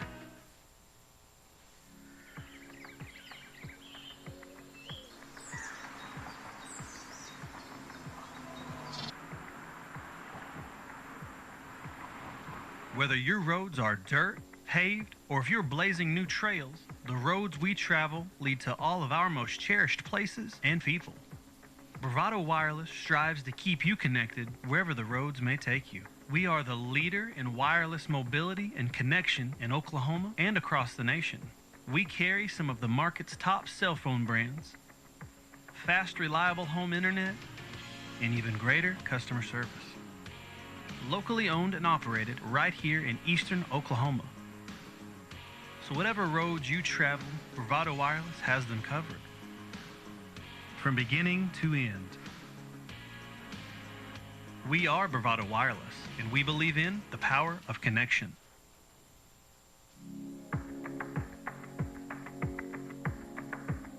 Right now, more than ever, we're choosing to take the back roads and stay off of the beaten path. We're doing all that we can to avoid the crowds and the hustle of the city. While we know that taking the road less traveled isn't for everyone, it's where we feel most at home. Every turn down this road could be challenging, and much like you, we know the harder the challenge, the greater the reward. That's why each and every day, Bravado Wireless is growing our network further down the county roads and down the roads less traveled. We're making sure wherever your road may lead, you're always connected. We are Bravado Wireless, Oklahoma's own wireless provider.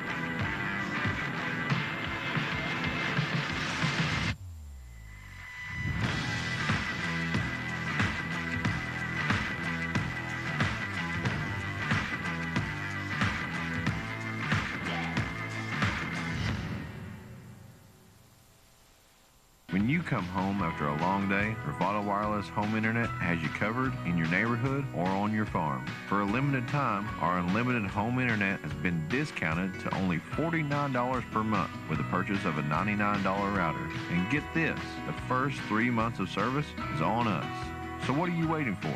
Make the switch today and visit us at bravadowireless.com for more info and to find a store near you. We are Bravado Wireless, and we believe in the power of connection. Here in eastern Oklahoma, we know that dirt roads have a unique way of helping us find direction. Whether you're figuring out where you're headed or where you came from, Bravado Wireless was built on the back roads to help you find your way. Right now, you can get 3 free months of our premium wireless plan with your choice of an iPhone SE on us or half off an iPhone 11. No matter what direction you take, Bravado Wireless has you covered.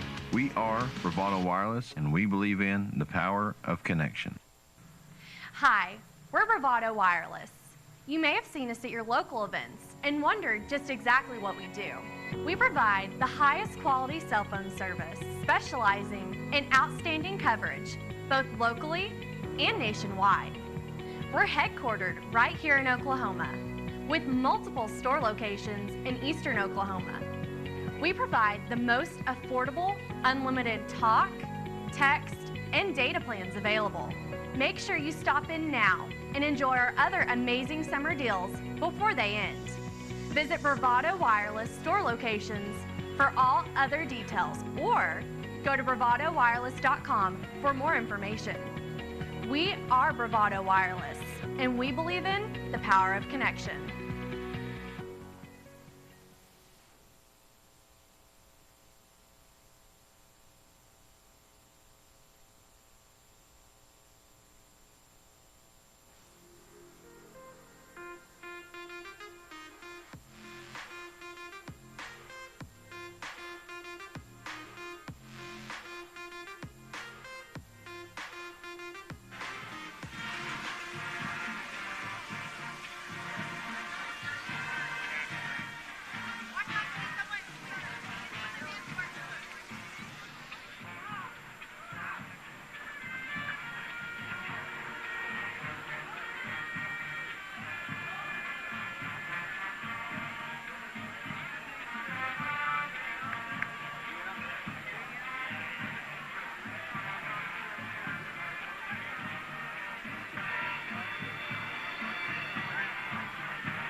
Now entering the field is the class of Checotah, Checotah High School marching band.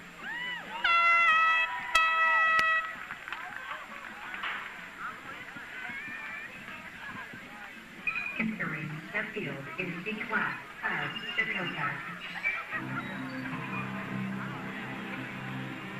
Directed include Jen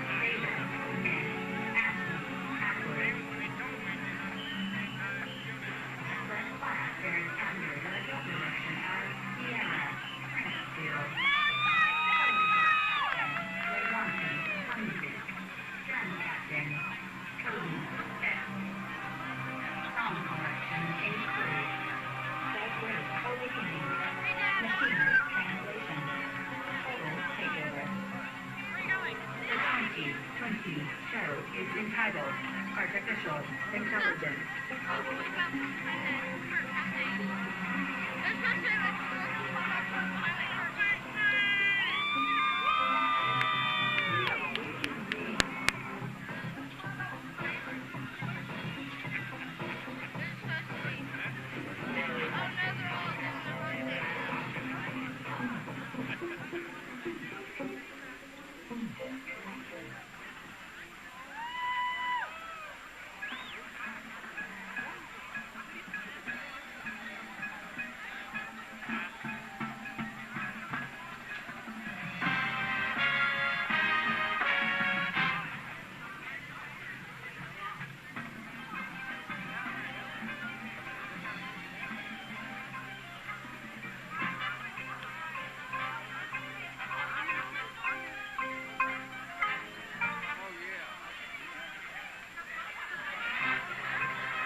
Yeah?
Information received.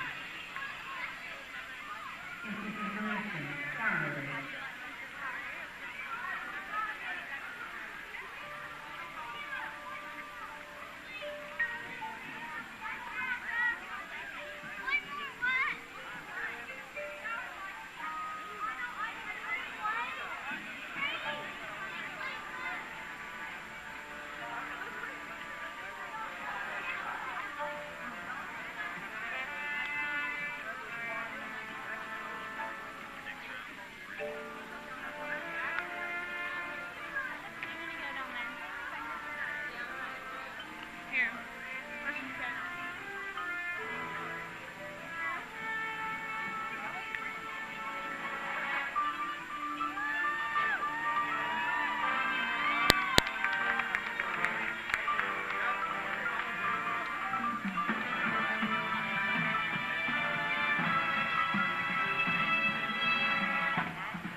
Welcome back into Checotah, Oklahoma on the Bravado Wireless Game of the Week. McIntosh County War has not disappointed as the Eufaula Ironheads lead the Checotah Wildcats 7-6. And after a brilliant performance by the bands, we'd have to admit it was almost as brilliant as Don T. Fisher in that 86-yard touchdown run, which is the only score for the Wildcats so far in the first half. Yeah, they had 98 total rushing yards in the first half, 86 of them on one play by Fisher. Shows the excellence of Eufaula containing him for the most part, let him loose on one play, and he made him pay. Yeah, both of these defenses came in. Checotah came in averaging giving up 27 points. Eufaula came in averaging giving up 40. Meanwhile, they've only given up 7 and 6 in the first half. Does that hold into the second half? Time will tell. I'll tell you, both quarterbacks have been pretty good. They've been above the average from what we've seen this year, both throwing the ball well. I think you're going to see both teams have to go to the air to loosen up the run game for both Fisher and Alexander. We talked about this was the billing of 2 really good running backs. Doesn't diminish the fact these 2 are good running backs. It just says the defense has done a great job of shutting them down and containing them for the most part. Alexander hadn't got going at all, and Fisher has 86 of their 98 yards on one play. So I think you'll see both teams making halftime adjustments to try to go to the air a little more, to loosen up the box, get some numbers that are more favorable for the run game. And both teams got playmakers on the outside that they can go to that are threats. You've got to be formidable. Malachi Harris, we saw him go deep to him one time. Checotah had him open, and Nick Jones made a great play. Seen Deere make 2 or 3 really outstanding catches, and then Jones got over the top for a big score and a stop and go to score Eufaula's only touchdown. You mentioned quarterback play. Eufaula's rotated 2 guys in, Nick Jones and Luke Adcock at the quarterback position, and then meanwhile on the other side, Checotah has gone with Eufaula transfer Jake Vernon. But both of those quarterbacks, or really all 3, have done a good job of limiting turnovers, which has been key as well in that first half. Yeah, so it's one of the cleanest games we've seen so far. We've seen a couple of kind of expected unsportsmanlikes in the rivalry game, pretty heated. A lot of talking going on, a lot of chirping going on down there on the field, and but been a fairly clean game otherwise. And so I think you got to look at Eufaula starting the second half. They got to get the 3 playmakers going again to start, and especially Alexander. But I think to get him going, you've got to even up the numbers in the box, and so you've got to go outside to playmakers and Deere and Jones. Yeah, let's revisit your keys, Curtis, that you had in the first half. How well has Checotah done in executing those? Well, I think they've done a good job in containing Alexander. I think that was point number 1 for them. Fisher, he was the biggest key. You got to go to Fisher, and he had 1 play. And it was 1 big play, and that's all he needs. But in a game like this, you want to sustain drives. He's going to have to make 2 or 3 plays for them to win this ball game, it feels like. And then on the flip side, Eufaula. Playmakers have been good. The 2 guys on the outside, Deere and Jones, have been great. And you've got to get Alexander going. I think you go to them a little bit more. They don't have a lot of yards passing, but they've been effective at times, and I think you got to go to the air a little more, free them up a little bit. Because both Deere and Jones have the ability to go score when they touch the ball. We'll see how both these teams can utilize their playmakers in the second half. Bragging rights for McIntosh County are on the line between the Wildcats and Ironheads. Draven Gragg kicks this one off, and it's going to be fielded at the 27. Not a lot doing that time for Malachi Harris, but he does his job by getting the Checotah offense on the field, led by quarterback Jake Vernon and running back Dante Fisher. Tell you about, we talked about Pippinger start the game, getting players back. He's been a big key for the stopping Fisher on the run game for Eufaula. Noah Gray's been really good defensive end here, number 11. You see him lined up on the near side here. Bragging rights for McIntosh County are on the line as we're going to have a neutral zone infraction, looks like, against Eufaula. But also, you got to remember, this is the last tune-up for both of these teams before they enter district play. All sides are calling against the Ironheads. It is neutral zone infraction against Eufaula, brings up 1st and 5. And you want to make sure that mistakes like that one that just happened don't happen once district play starts. Correct.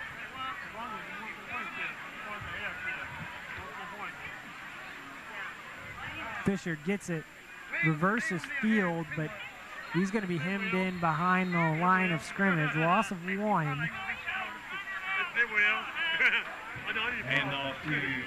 We've said his name multiple times, but once again on the tackle is Ty Pippinger. Well, he's excited to be back this week, and he's made, I bet he's close to a dozen tackles so far. He's been in on quite a few plays. That would make sense. He's a 3-year starter, so this is his 4th year in the McIntosh County War, and he has led the team in tackles the past 2 seasons. 2nd down and 6. Fisher still in the backfield with Vernon. Give, Fisher. Looks for a hole, not a whole lot of running room. A flag comes in from around the linebackers. Probably got a holding call where the flag was thrown there. Other thing it could be is face mask, but it looks like they got a holding call. Holding is going to move the ball back, and the positive yards that Checotah picked up on the neutral zone infraction are going to be negated by the holding. You know, Coach Watson was talking pregame about the size advantage that Checotah has. Their interior line's done a really good job of holding up so far, letting the linebackers make plays. Fisher gets the carry, running beside left tackle. Just not a lot of running room so far early in this second half for Fisher. He's hemmed in. He picks up maybe a yard, might be right back to the line of scrimmage, brings up 3rd down. Yeah, you had almost 8 guys in the box right there for Eufaula. The numbers are not well suited for a run game right there, even though Fisher's a great running back. They're going to have to loosen up this secondary, and they're going to have to get some guys out of the box. Haven't seen any play action so far. Haven't seen him really throw deep other than the one time down the sidelines to Harris. You know, Trenton Dan, the guy in the slot at the bottom of your screen, has been awfully quiet so far today. Hard count, nothing doing that time for Checotah, and that's going to force them to call a timeout. 10 minutes left to go in the second half, the beginning of the second half, and it is the Eufaula Ironheads leading 7-6 over Checotah here in Checotah, Oklahoma. Here in eastern Oklahoma, we know that dirt roads have a unique way of helping us find direction. Whether you're figuring out where you're headed or where you came from, Bravado Wireless was built on the back roads to help you find your way. Right now, you can get 3 free months of our premium wireless plan with your choice of an iPhone SE on us or half off an iPhone 11. No matter what direction you take, Bravado Wireless has you covered. We are Bravado Wireless, and we believe in the power of connection.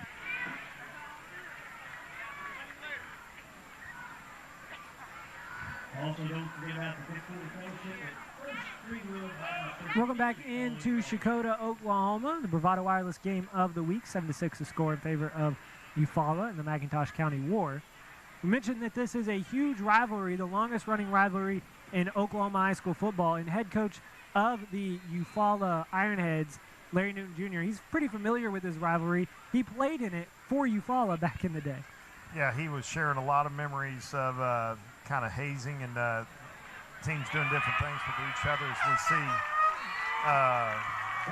Riley Campbell with a big catch across the middle for a first down, kind of loosened up the defense there for Eufaula.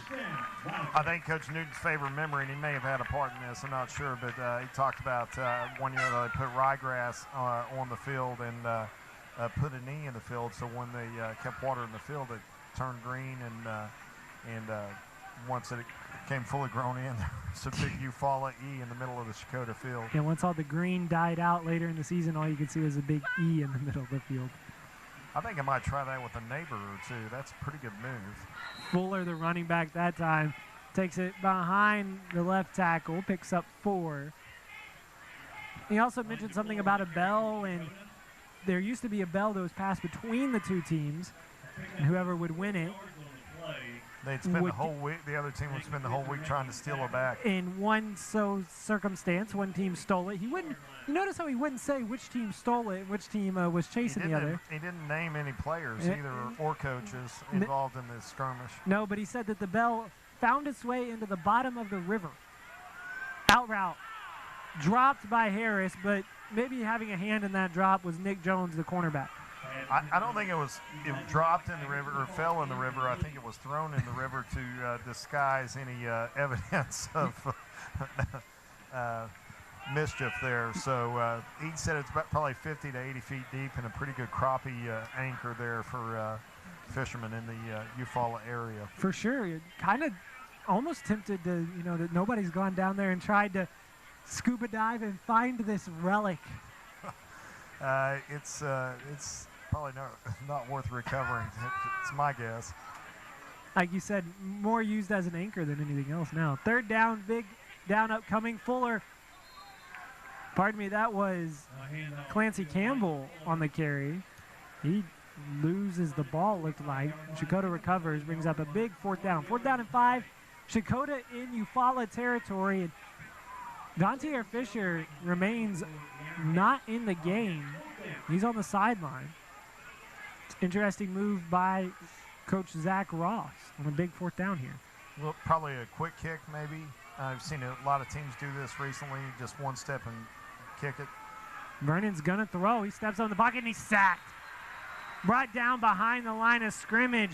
First man there for Eufaula is Stetson Smelser. Smelser gets the sack and gives Eufaula the ball back at around the 50-yard line. Big change of possession right there. Great field position for Eufaula to start the first drive here of the second half. Defense stiffens up with Fisher out. And, Checotah's been a little one-dimensional. They went to the passing game, made a big completion there in about the 4th play of the series there. And they got to go back to the air to loosen up this box. I mean, there's 8 people in the box for Eufaula ready to stifle the run game here for late. 2 guys coming on late for Checotah. Alexander trying to take advantage, but he's going to be brought down behind the line of scrimmage. Kason Flood with the tackle. You can see Flood gets there before Alexander can get the corner.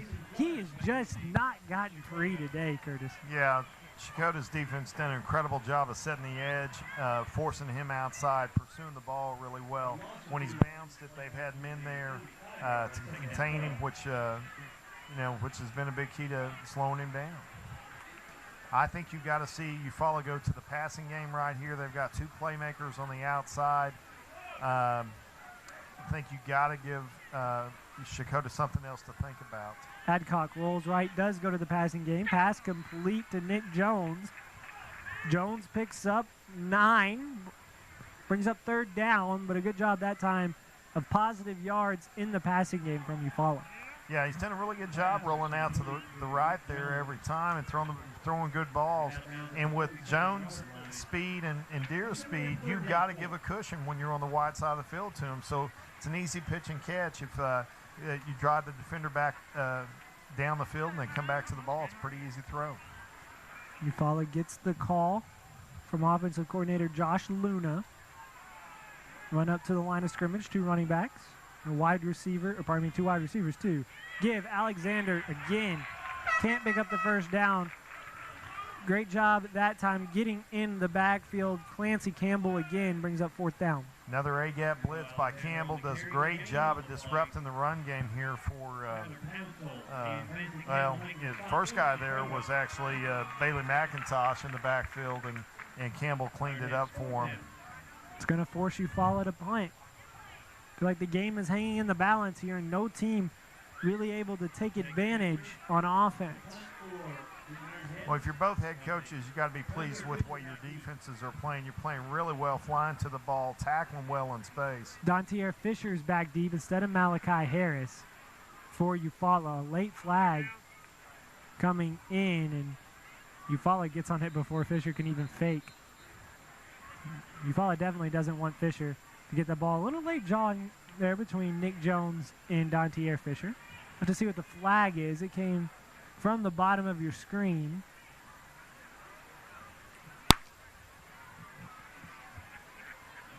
We'll sort it out. Look to the right Probably going to call a block in the back. You don't see that called on the cover team quite a bit. I think it's a bad call because looked like Campbell turned his back into him right as he extended his arms out. Yeah, I agree, Curtis. It's a poor penalty in my. It's insignificant to the ball game, and that's why Checotah declined to take possession. Yeah, Checotah will take the ball over. Eufaula did a good job pinning them deep at the 10-yard line. They're playing the field position game. We'll see if their defense can come up with a big stop. Last series, you had Riley Campbell on a slant route. You got a lot of space over here. Jones giving him cushion. It'd be a good time to throw that slant route again. Instead, Adcock, or pardon me, that is the Checotah quarterback in Vernon that keeps it. Too many quarterbacks rotating in and out, having a hard time keeping up. That's Vernon, gains positive yards, in fact, about 5. Good job that time on the fake to Fisher and keeping it himself. Yeah, first time we've really seen much of a zone read where he keeps. Gray was crashing hard there. He kept it, tucked it up for a couple there. Another name I mentioned earlier, Trenton Dan, the junior slot receiver, has been quiet today. They throw a bubble to Fisher, makes one man miss, but right there to tackle Fisher is Ty Pippinger. Noah Gray slowed him up, did a great job of reading the little flare route, and got out there. He didn't get him down on the ground, but he slowed him down enough to allow Pippinger in pursuit to shut him down for a loss.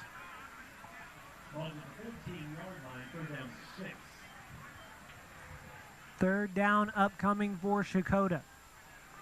They're trying to avoid going 3 and out for the first time in this second half.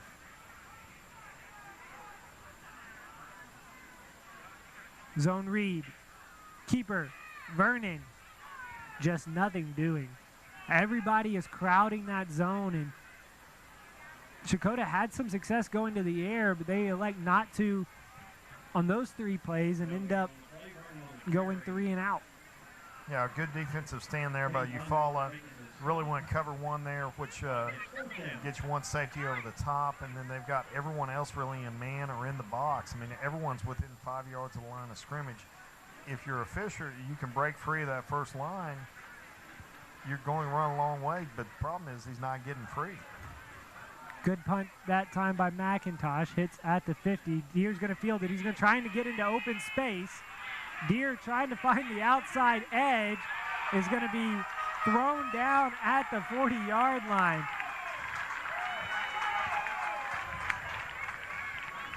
Kaysen Flood did a good job of setting the edge and not letting Deer get around him. If Deer can get to the edge, he's going to pick up some more yards. As you see here, there's 6 Wildcats chasing Deer. And finally, Flood brings him down. Deer tried to make a big-time play, reversing the field, catching the punt off the first bounce. If he gets around Flood, he's got some room to run. We've seen his speed, and Flood did a great job of maintaining discipline and chasing him down and getting him up the field. Really, if he doesn't field the punt, it probably lost 10 on the play, looks like, from where he fielded it. McIntosh had a good punt, and Eufaula played the field position game. It didn't necessarily work out. This time, into open space with room to run goes Noah Alexander. First time we've really seen him hit the hole hard. He picks up 20. Yeah, good job on the counter play right there. Bounced it to the outside. Got some numbers on the edge, and looked like the cornerback overran the play there, number 21, Brock Hall for Checotah. Yeah, Dante Fisher gets the tackle as well. That's running back versus running back. First wrinkle we've seen to get him loose in the run game so far. Nice play call there by Eufaula. There's 3 wide receivers to the near side of your screen. They're going to give it to Alexander. He's running this time straight ahead. The counter option worked really well last play. They do give Alexander 4. Maybe some more of that just against the grain running, or even some in-motion play action opportunities for Eufaula on this drive. Well, if you're Eufaula, you got some momentum. You got good penetration into Checotah's end of the field, and you probably want to come away with some points right here if you're Eufaula, make it a little more than a field goal lead here. Clock continues to run. It hits 3 minutes as Adcock runs right, nothing doing. No team has scored since the first half. Loss of 1 on that play. Brock Hall with a big time tackle right there. Brings up 3rd and about 7. Be a passing down. I'd probably look for Deere or Jones here. Deere and Jones are in the game. Jones to the far side of the field. When you put your 2 playmakers on the same side of the field, puts a lot of pressure on the defense. You've got them both lined up on their side. Adcock fires to Jones. There were 2 defenders, and Jones is getting an earful. As you see, it's off the screen, no, right in the middle of your screen, rather, is Jones and Malachi Harris getting after each other. Adcock missed it. There's a flag at the line of scrimmage, but Adcock missed on the opposite side of the field. Trevian Nichols running wide open. Yeah, the attention that Jones and Deere got over there left him wide open, and it's something they're going to probably come back to. You see a mismatch like that, you're going to have the coaching staff talking down from the booth, and that'll be something I look for them to come back to. Penalty goes against Eufaula. Checotah accepts it, so instead of bringing up 4th down and about 6, it's going to be 3rd and 16. So just another opportunity for Eufaula to go to the air, though. See if they don't go back to the same play. They're in the same formation they had last possession right there. Somebody else to maybe look out for, be the tight end here this side. He's in for blocking. Past that time from Adcock is behind Tyler Lee. Like you said, that was almost the same exact play. Tyler Lee was open, but the blitz coming against Adcock forces him to throw it behind Lee. Yeah, he didn't have time to set it and throw it. If Lee catches it, he probably doesn't get a 1st down, but he makes it a manageable and a 4th down. Instead, they're going to have to punt it away.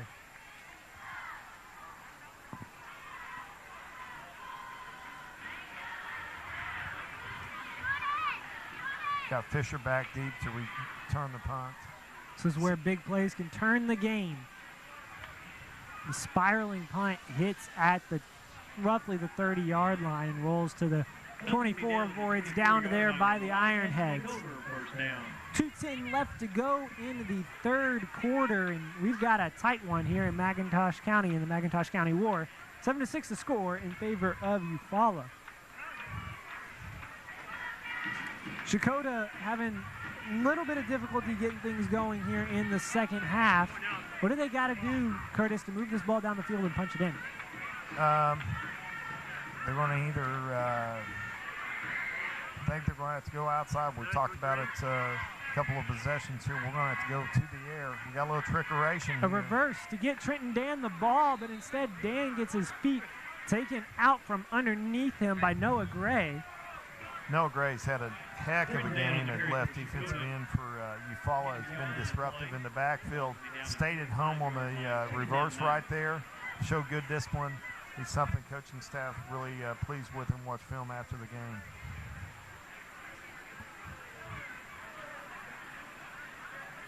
Vernon in warm-ups before halftime and before the game showed a nice arm. He just hasn't used it a whole lot today.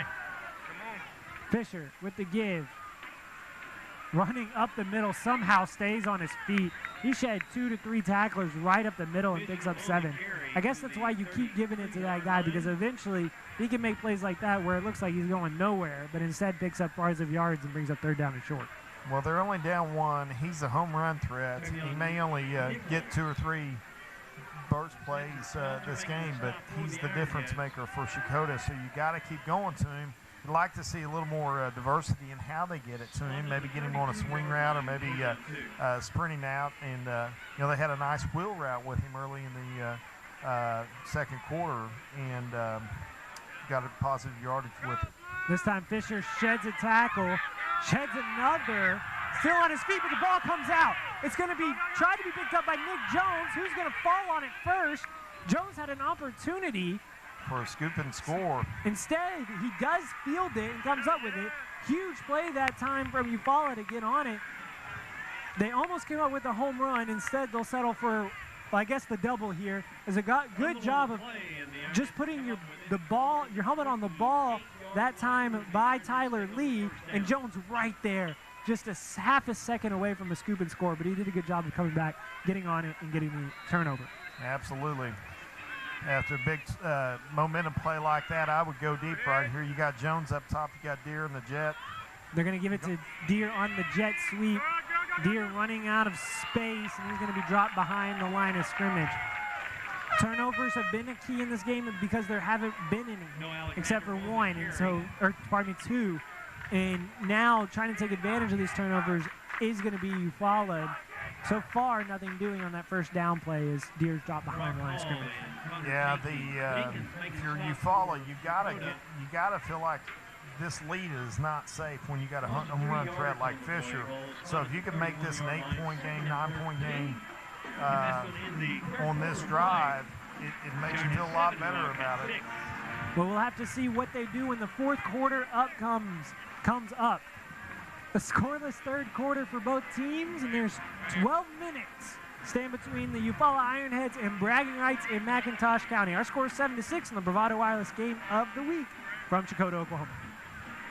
You have a voice, a right to stand up against overpaying for data you don't use from companies that don't live where you live. We are Bravado Wireless, and we are here to answer your call for a better plan right here in southeastern Oklahoma. Now get 2 lines with unlimited talk and text and 14 gigabytes of shared data for only $64.99 a month, because costs should never stop you from connecting with those who mean most to you. We are Bravado Wireless. We believe in the power of connection.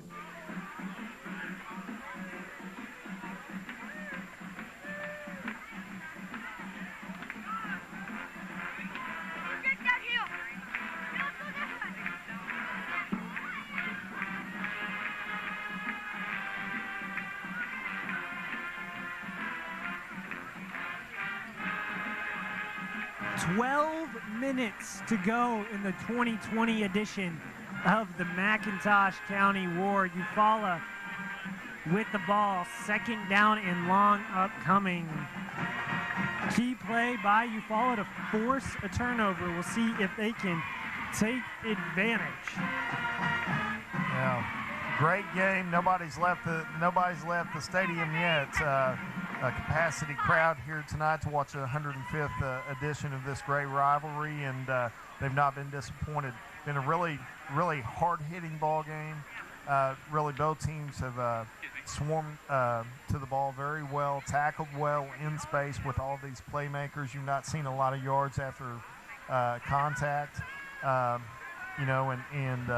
it's been a really clean game from that standpoint. I think both coaches, they got really good, I think, good quarterbacks. I think you got to throw the ball here a little bit. The defenses are stacked up against the run. You got 12 minutes to go win this ball game.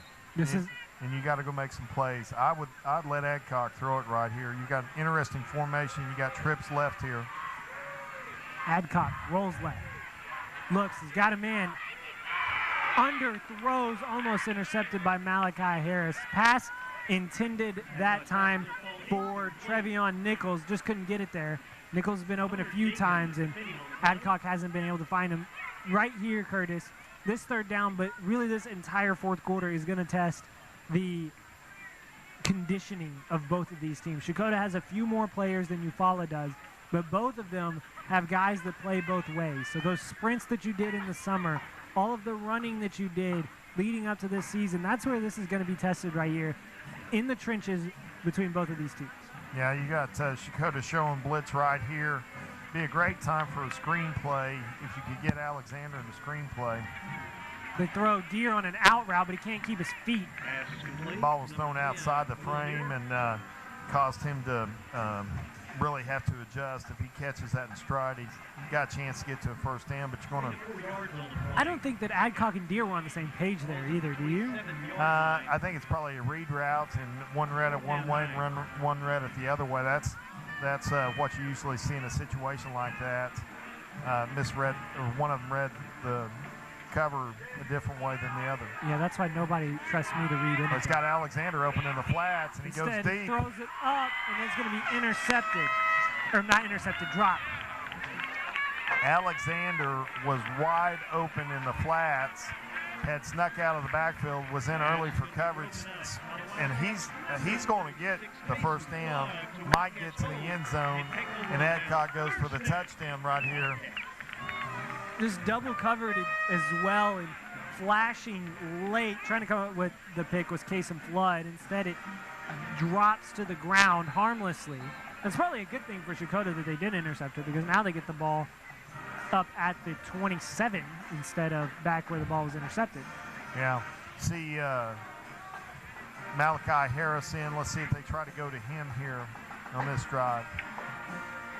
Fisher in the backfield. Dan at the bottom of your screen. Harris in the slot. Got 3 on the play clock.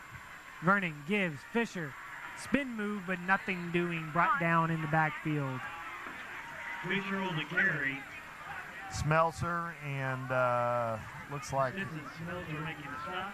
Caden Bumgarner there on the tackle. On the way back to the 25-yard line. Linebackers, both teams have been really outstanding tonight. Been the best linebackers we've seen so far this season. Eufaula trying to defend their win from last year in this rivalry game. Checotah trying to win for their 54th time as Pippinger knocks that one down. Good job that time by Pippinger just to read that route. Goes over there and knocks it down as a slant route falls incomplete. Brings up 3rd down and long. Not a lot of rhythm to this second half. Well, both defenses have been disrupted. Good job on the early downs, put the offenses behind the chains, and really good play off the edge by both defensive ends here for Eufaula. Fisher up the gut. Fisher, one man to beat, puts on the brakes, cuts back. But he's going to be dropped at the 10-yard line. What a run. That's the explosive playmaking of Gontier Fisher. We talked about it. You got to just, he might have one inning, and he just had it. Deere made a touchdown-saving play. Showed great speed to chase him down. But on 3rd and 14, obvious passing down, they go to their playmaker, Fisher. He makes a guy miss and cuts it upfield and shows great speed right there. Yeah, when this was right here, I didn't know if Gontier Fisher and Khalil Deere would catch him. Instead, Deere does. We got a flag on the field is going to move Checotah closer to the goal line. Defensive offsides was the call. Fisher, 13 carries, 151 yards. Impressive, to say the least. 2 big plays have really accounted for most of his yards gained. And seeing the end of that long run. Good job by Deere to chase him down. Vernon, low snap. He's going to take it up the middle, nothing doing. Big down here from the Eufaula Ironheads. If they can hold and keep Checotah out of the defense, or out of the end zone, it would be a huge momentum shift. Fisher's down with cramps on the sideline. They need to get him back and in the game before have to kick a field goal. They missed the extra point early, so this is not a gimme field goal in spite of being inside the 5-yard line. This is probably 4-down territory, but when you're you got your horse on the sidelines, thoroughbred, and he's getting worked on with cramps. Vernon fakes it, pressured. He's going to try to be brought down by his jersey. This time he will be brought down, and they're going to get him for a horse collar. Noah Gray came out with a huge tackle, and I don't know about this call. Doesn't this guy know it's the McIntosh County War? That seems like a perfectly fine tackle in the McIntosh County War. What's the definition of the horse collar, I think, is the most important part, because he got him by the jersey in the back. He definitely did. But is that the horse collar?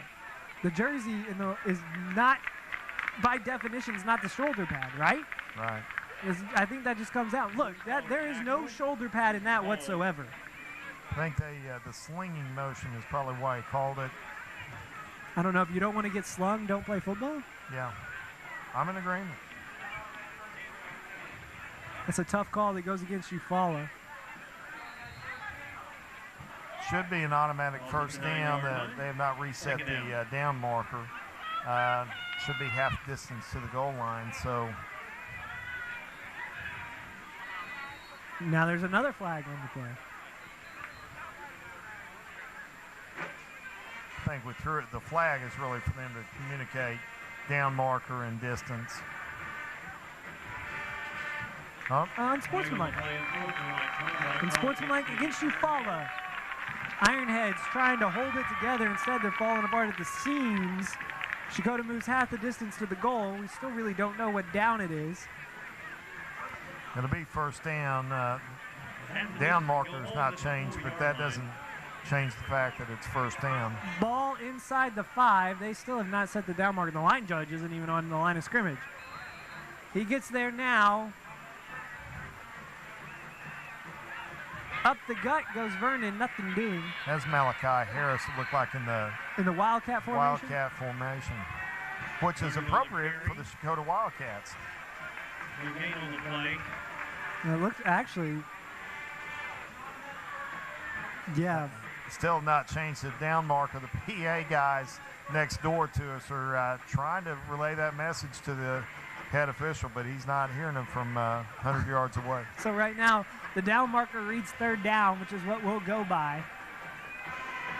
Got to get to the end zone if you're the Wildcats. After all of this craziness, right now it remains third down. Whether or not that's actually the case, we'll see. Fisher's back in the ball game for this down. Give up the gut. Fisher, room to run. Fisher falls forward. End zone touchdown.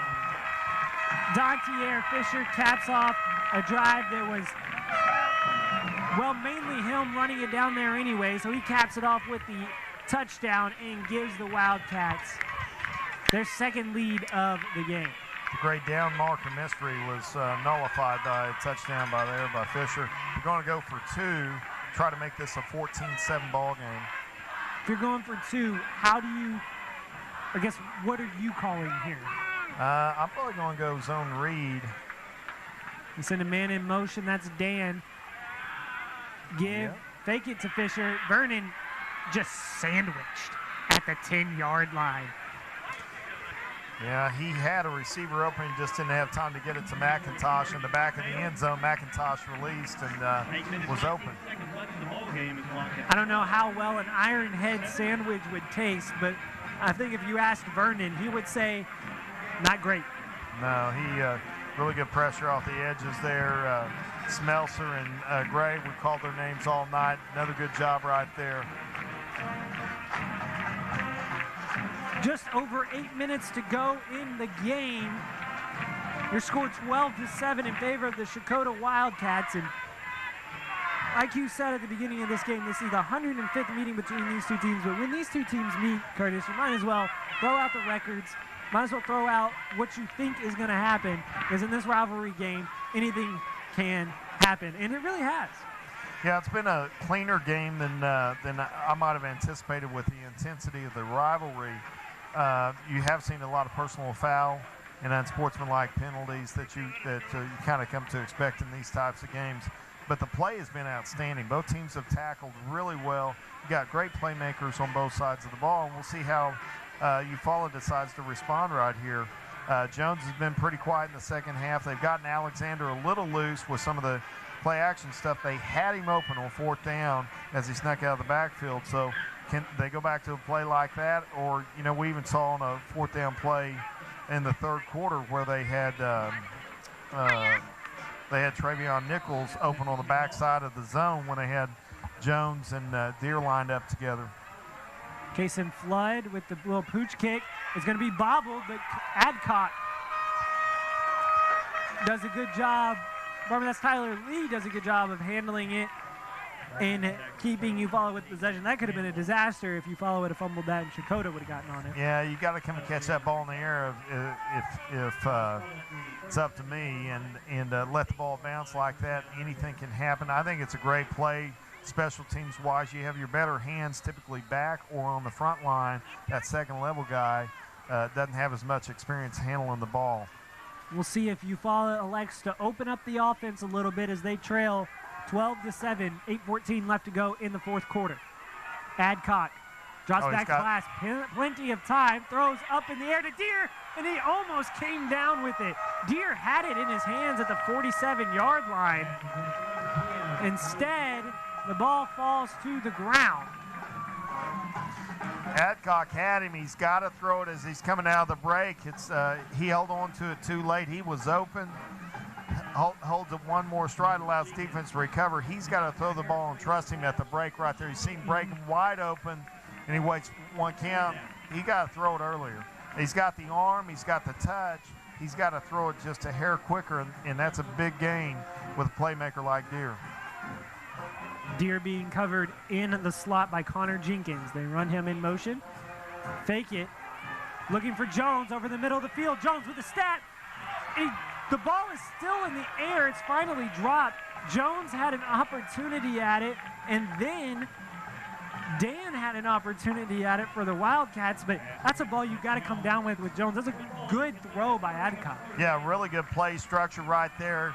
Jones did a great job on the route of getting leverage on Dan. The ball led a little bit right there. It's a touchdown. Still a catchable ball. Jones got to make that play to win this ball game. It looked like he almost took his eyes off of it. Two plays that have been open for Eufaula, they just haven't been able to execute. Now they set up a screen pass. Underneath, picking up the first down with room to run goes Trevion Nichols. They finally get the ball to Nichols, his first catch of the game, and they pick up a first down. Eufaula goes to the air 3 straight times, finally picks up the first down. Really good play design there on the screen. Good block on the outside by Tyler Lee to free him up, and had good numbers. Lineman got downfield, made a great play. Clock runs as soon as the chains are set. We're under 8 minutes to go in Checotah. Look for a jet sweep right here. Try to get the ball to Deere. Maybe try to sneak Alexander out of the backfield. Adcock drops back. Pressure, throws. He's throwing it up to his man at the 10-yard line. Nothing doing. There's a flag, and it's going to be a block in the back or a holding. At the line of scrimmage, I think if you're Eufaula, you've had success not trying to go for it all on one play. Just running it up the middle, you're putting a lot of pressure on a tired offensive line. Yeah, and I mean, the thing is he's thrown into double coverage. I mean, Deere's a great player, and he's going to outjump anybody for the ball, so the belief in him is fine. But if 2 people are covering him, somebody's open underneath. And so you've got to look at the intermediate routes right there. I don't mind the play call. Don't mind sending Deere deep, but what that creates is an opportunity for someone else. And that's what you got to take advantage of as a play caller. Maybe not the primary target on that play. Their play designs have been very good this series. I mean, they really opened it up a little bit. Now they're going to give it to Alexander, hoping for some running room up the middle. Alexander turns his feet. Good job that time. Picks up positive yards on first down, just short of midfield. Goes Noah Alexander. Looks like he gained about 10 or 11 right there. His best run of the night. Good job, good push by the offensive line there for Eufaula, not showing signs of being tired. This is the time you go win a ball game right here. Big rivalry game. It is time to go, boys.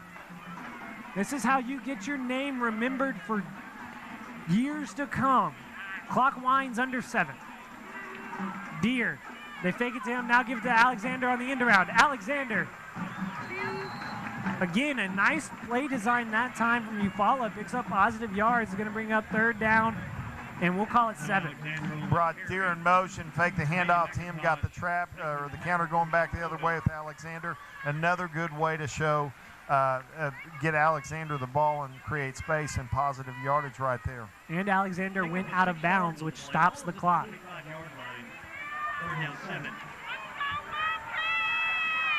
Jones has been kind of quiet right here. He's in the slot to the near side. Look for him maybe over the top.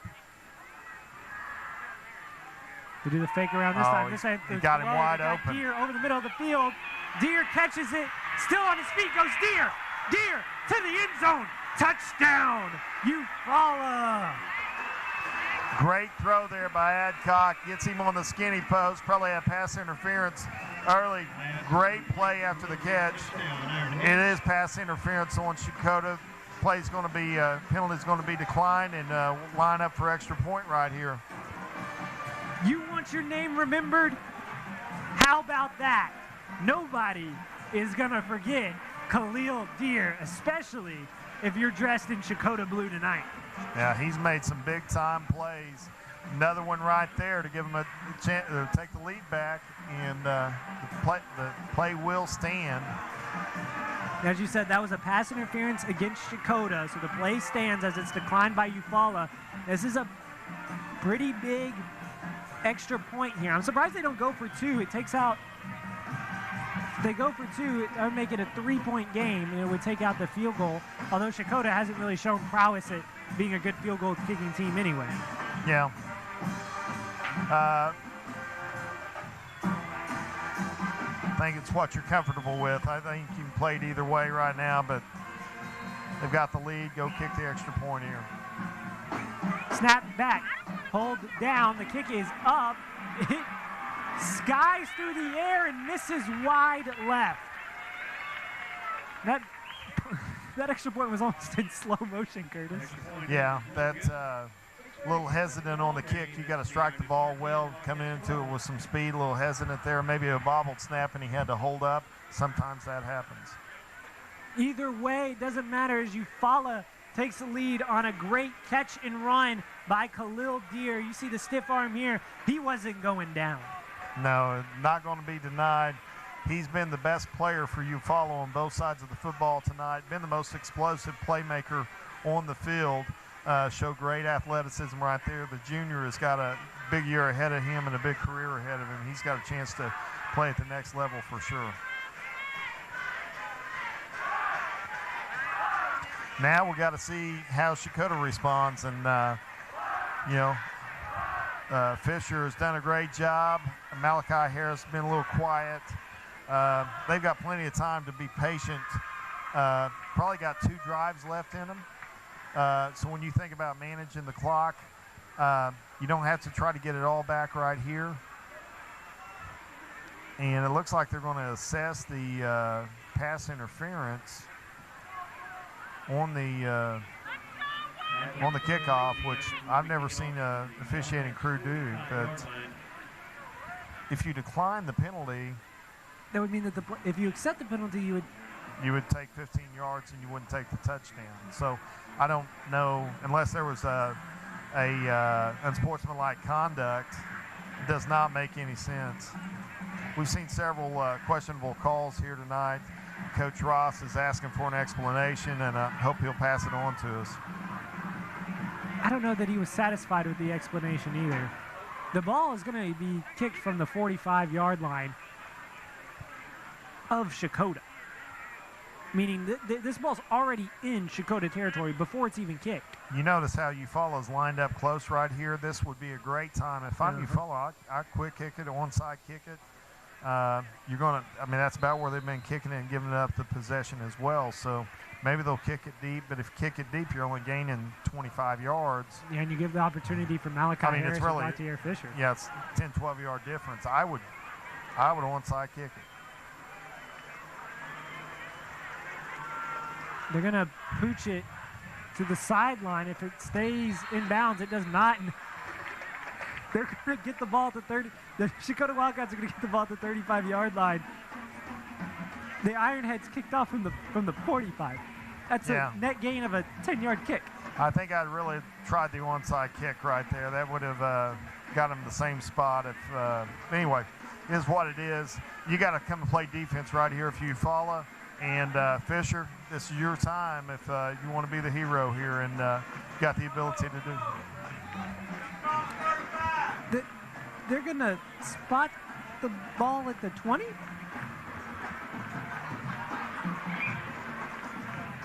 Curtis is scratching his head. I'm pulling my hair out. I don't understand. In a previous life, I officiated a few games, and I'm not sure what I'm seeing right here, but I don't feel like I'm alone either. Most of the Checotah faithful are looking at me for an explanation, and I don't have one. Yeah. The only possibility would be that a Checotah player touched it, but Harris was near there, but he got away from the ball. So and it was on the 5 when he did it. So anyway, Vernon gets the snap. They're going to hand off to Fisher. Nothing doing that time for Fisher. You got to flush all of this if you're Checotah. The clock is continuing to run. You do have 2 timeouts, but you have, like you said, 1 opportunity, maybe 2, to try and get this ball down the field and score. Yeah, you got 2 timeouts left, so you don't have to go get it right here. You maybe would like to see a little bit of hustle as well, get the play calls in a little faster. So if this possession doesn't work out, you can. Yeah, Fisher's not in the ball game, maybe having cramps again. No, Fisher snaps over his head. Vernon falls on it at the 3, and Checotah falling apart here on this drive as they're going to be backed up all the way to the 3-yard line. Yeah, first bad snap we've seen in the ball game for Checotah, and a big play right there puts them deep, and they're into the field. They're going to be 3rd and 25, 3rd and 27. Checotah's got to get to the 30-yard line, so I'd say that's 27. My math's been really good tonight, Seth. You've been on fire. No calculator needed up here in the booth. Yeah. Now, I think I've been pretty good as an official as well. Hey, everybody's good from official up here, right? Absolutely. Clock continues to wind, and now we're going to have a whistle. Delay of game. And they didn't get the snap off in time. Checotah gets a delay of game. In the grand scheme of things, it can't really move you back that much farther, but lack of really just continuity for the Wildcats on this drive. Well, you got to think that the ball position, the issue over where the ball is placed, has got to. I mean, it has an effect on us as announcers. It's got to have an effect on the coaches as well. They give it to Fisher running right side. Fisher looking for space, not going to find any. Good job setting the edge by Gray, and Pippinger chasing him down in pursuit. We've seen that action quite a bit every time Checotah tries to go wide. It's a big kick right here. You need to flip the field. You need to get a 3 and out. You got a dangerous punt returner back there in Deer. You can't have a bad snap. Yeah. 25. Deer is back deep for Eufaula. McIntosh is the punter. Snaps a good one. McIntosh gets it. Now he's going to fake it. He may have some trouble getting it away, and we're waiting on a call. It looks like a late flag is going to come in, but McIntosh got out of the end zone, so it's not a safety, but Eufaula is going to take over with fantastic field position and an opportunity to put this and make this game 2 scores. McIntosh stepped up into the pocket, and it's going to be an unsportsmanlike against Eufaula. As you take another look at the replay, I don't necessarily know why McIntosh didn't kick it. I think he felt like he couldn't get it off and was going to risk getting it blocked, and so he tucked it to run. And, the only thing I saw from Eufaula's side was that they signaled for a safety, and maybe there was something said. Of course, they call unsportsmanlike, and then they don't move the ball. They called a 15-yard penalty on sportsmanlike conduct, and then the ball's on the 1-yard line. So if it was unsportsmanlike conduct, by my math, it would be 1st and 10 on the 16. Yeah. Eufaula lines up in a hurry on the 1-yard line. You got to believe this is given to Alexander. He runs left side. Alexander untouched into the end zone. Touchdown. Ironheads. Eufaula strikes quickly, taking advantage of the Checotah mistakes, and they lead 19-12. I feel a little like most of the Checotah sidelines right here. I'm a little stunned. The mathematics of the officials tonight certainly in question. Not getting a lot of explanation for the unsportsmanlike conduct and no penalty marked off. The ball placement on the 20 to start the drive after the kick. Eufaula's going to go for 2. Adcock is in the gun. He's got Alexander beside him. It's going to be a false start. They had Deer on a slant route, but it looked like an offensive lineman for Eufaula got an extra step. That is indeed going to be the call. You got to believe that Eufaula is going to go for it once again because their last extra point attempt from the normal position wasn't that great. It's a nice zone read there, though. Yeah. This is a big play for Checotah. You make it a 2-score game if they if they convert right here. So you're not out of the ball game when you've seen Fisher go like a bolt of lightning. So he's still got a chance to go make a play and tie this thing up. This is a big play. Goes 2-score game if they convert. You got fade routes at Deer. Deer overshot. That's a good idea. Deer was open. Adcock just overshot him. And after all of that, Curtis, you are exactly right. You've got to come back if you're the Checotah Wildcats and regroup. You gave up a touchdown there, but this is still a one-possession game. There's only 7 points separating you between your rival and the Eufaula Ironheads. Everything that you want in this game, that you had in your mind, it is still there for you to grab. You still have 4 minutes to go out there and win the game. Nothing has been taken away from you, despite everything that has gone against you. Yeah, Fisher has shown a couple times tonight, takes one play, which is about 12 seconds. You give him some space, he makes a guy miss. He's got electric speed to get downhill and run north and south, or in the case of this field, east to west. And so this is not out of the question to do it right here. We mentioned it on the Eufaula side. This was an opportunity for them to be remembered in a rivalry game, and Deer answered. On the other side for Checotah, they had the same opportunity. This is a time that you can come together as a team and make a drive, make a play that will be remembered in Checotah history in this McIntosh County War. This is your opportunity. What is going to become of it if you're the Wildcats? That's the entire question here, is how you're going to respond. Well, I think you're going to have to put the ball in the hands of Jake Vernon. He's going to have to make some plays through the air, and he's shown the capability of throwing the ball well tonight. Got to get to his play. Harris fields it at the 20, gets all the way up to the 40, still on his feet. This is dangerous. It's an opportunity for Eufaula to get the ball out. Instead, Harris picks up 20 on the kick return, puts the Wildcats in good position, as all they need is 60 yards to punch it into the end zone. Yeah, if he can bounce that out before contact, he had one bounce cut and he's gone right there. And we got a new ball game, but about 4 minutes left in the ball game here. Good field position. Don't have to get it in one play. You probably want to give yourselves a couple chances though. So let's see how quickly they run and manage the clock right here. Clock sits at 4 minutes exactly. Fisher's in the backfield with Vernon. Vernon's set to throw.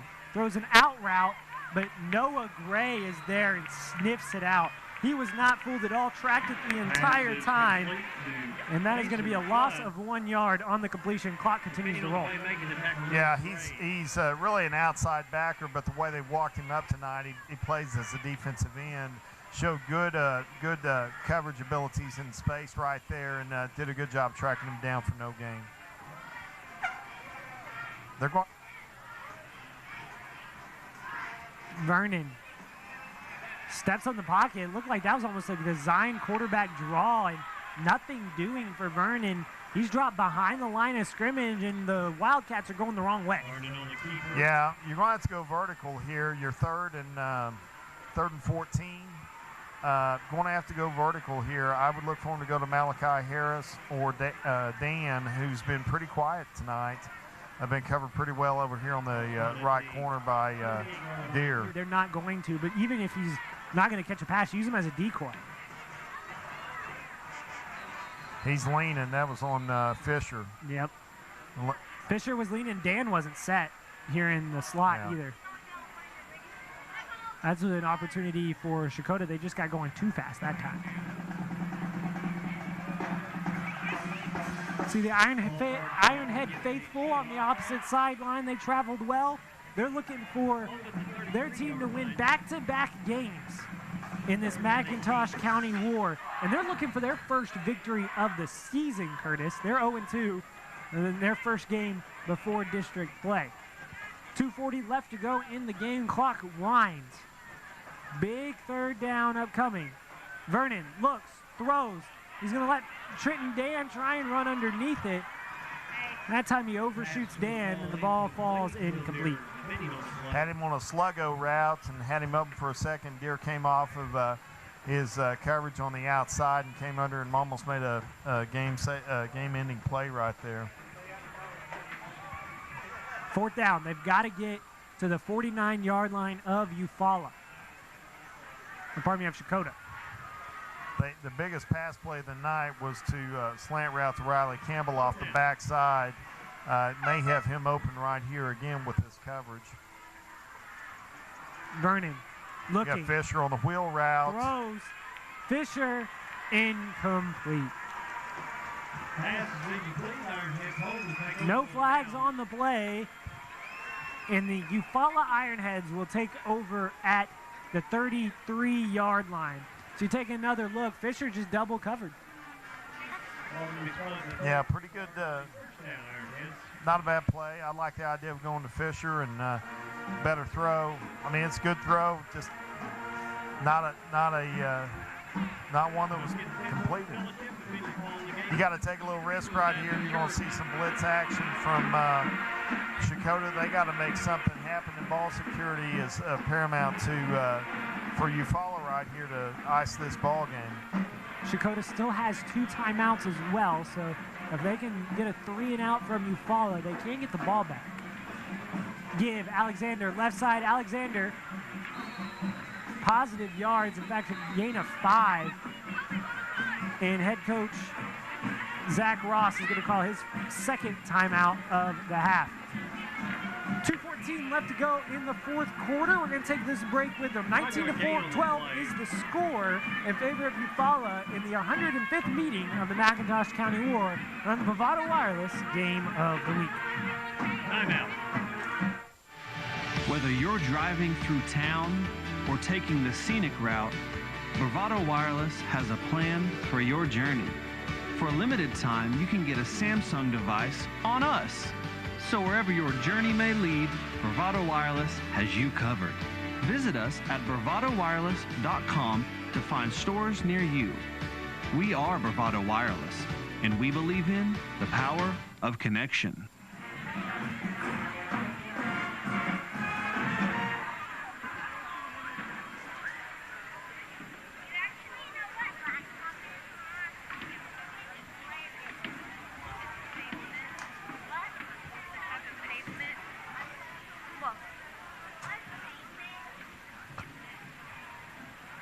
Second down, 5. Welcome back into the Bravado Wireless Game of the Week. 2:14 left to go. Give Alexander up the middle. He's going to be stopped short of the first down marker, and that's going to cause Zach Ross to call another timeout. Alexander on the carry.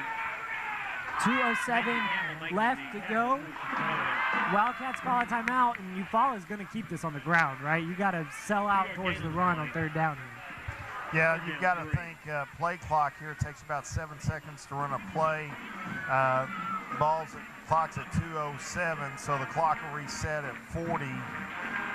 So it'll go down to 1:20 left for fourth down before they have to snap it. So if they can hold them on these 2 downs, they're going to have to get the ball back, and that's a big if. The way they've run the ball here in the second half with Alexander. But if you're also Eufaula, you probably don't want to throw it and take some risk of incompletion, stopping the clock. But if Checotah can hold right here, they're going to get the ball back with about 1:05 in the ball game. So there's a very famous alumni from Checotah. You're from Oklahoma. I'm sure you're very familiar.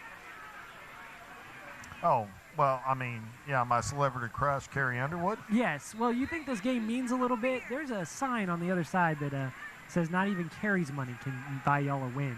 Keeper, Adcock, first down, game over.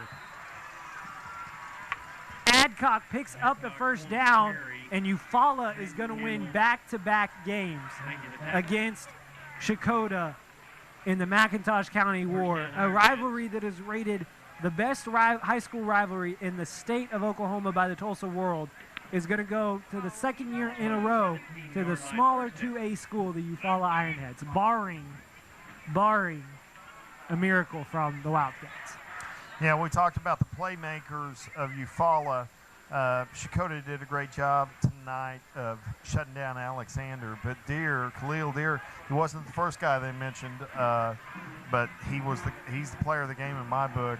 Did a great job both sides of the football, made an explosive play in special teams that got called back with a block in the back. and we're going the victory formation. Greatest formation for the team in the lead. That's going to be Nick Jones. They're going to move Adcock out of the quarterback position and put Nick Jones in at quarterback. And maybe that's because Jones maybe handles the snaps better or whatever. But do you think just maybe, this is to give the senior just a little bit of satisfaction in this rivalry game? Yeah, I think senior guy has played in this game 4 years. Nothing sweeter for him than to take a couple of snaps and take a knee to have the ball in his hands in this ball game. Clock winds under a minute to go. Curtis, this fourth quarter has really been an entertaining one, to say the least. Where did things get off the rails for Checotah? I think they really got off the rails on the I think the confusion around the placement of the ball on the onside kick, the pass interference call that was declined and then marked off on the kickoff. Those two things confused us. They confused the people in the stands, and I think it confused the coaches.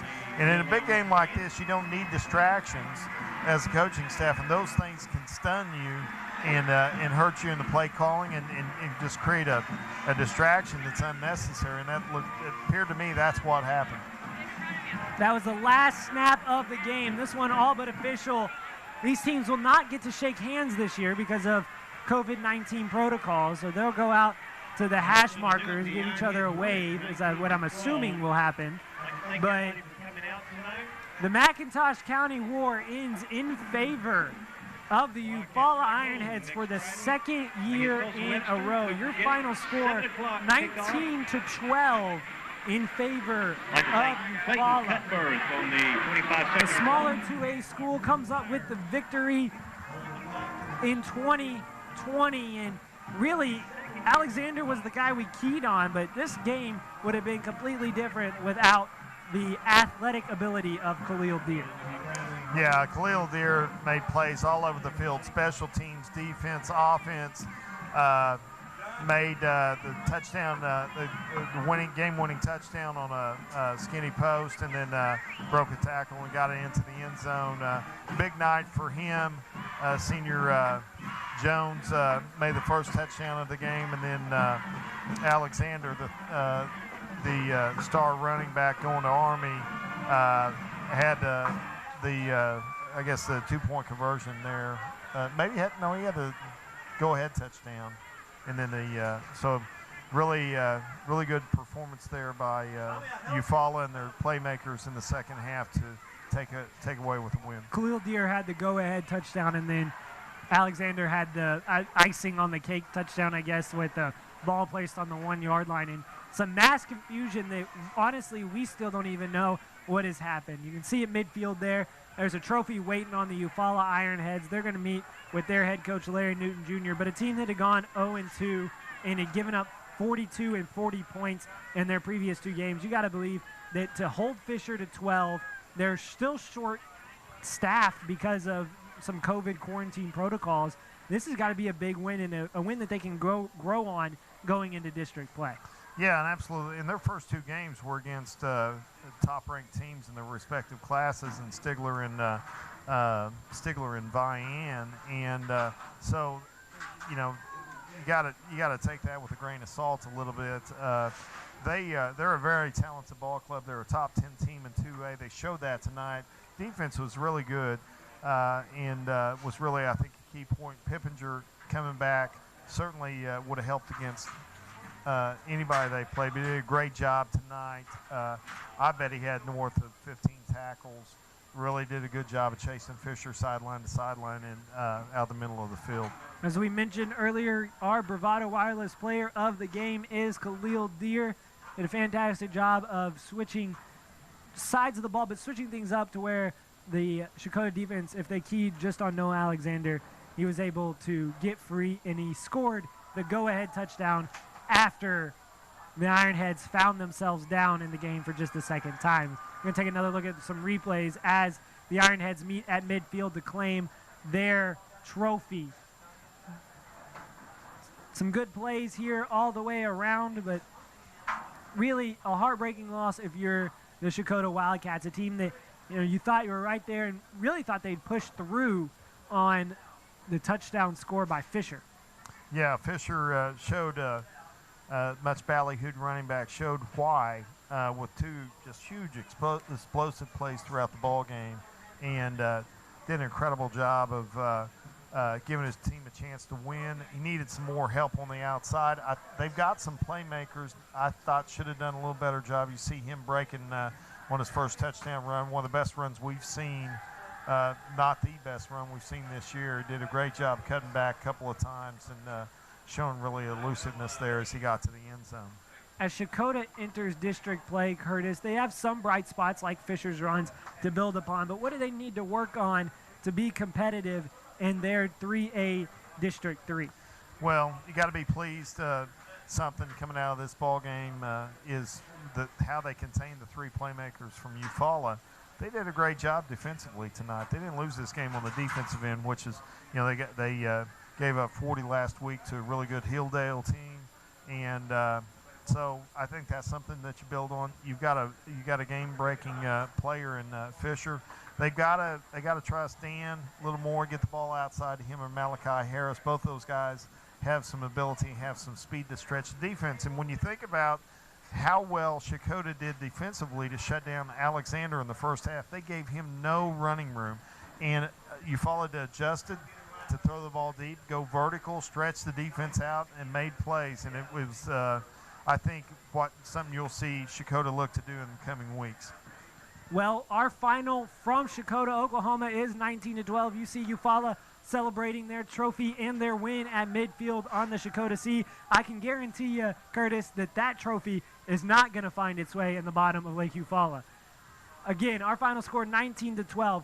For Curtis Branch and our entire Bravado Wireless crew, I want to thank you so much for joining us. Make sure to catch us next week as we will be at Hilldale at Podo. So we'll be in Podo, Oklahoma, and then we will also have a double header in Gore at Warner. So make sure wherever you're watching us now, tune in 7 o'clock next week as we will have some great football action once again. Well, like as I said, for Curtis Branch, I am Seth Campbell saying so long, and we will see you back here next week.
From nationwide coverage to live high school sports to the great outdoors and so much more, we've got something for you.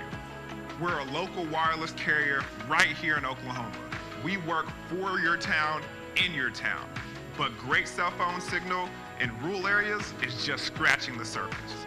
We also broadcast live events from all over eastern Oklahoma. High school football, basketball, baseball, dirt track races, livestock shows, and community events. Everything to keep you connected in your community. We're also producing original shows like Connect Outdoors and Cooking Wild that shines a light on real Oklahoman experiences. You can find us at bravadowireless.com, or you can search for us on Facebook or YouTube. You can even find us on the Oklahoma Sports Network. You can download their app straight to your phone, Apple TV, Smart TV, or Roku. We don't just create for Oklahoma, we are Oklahoma. We're Bravado Wireless, Oklahoma's service provider.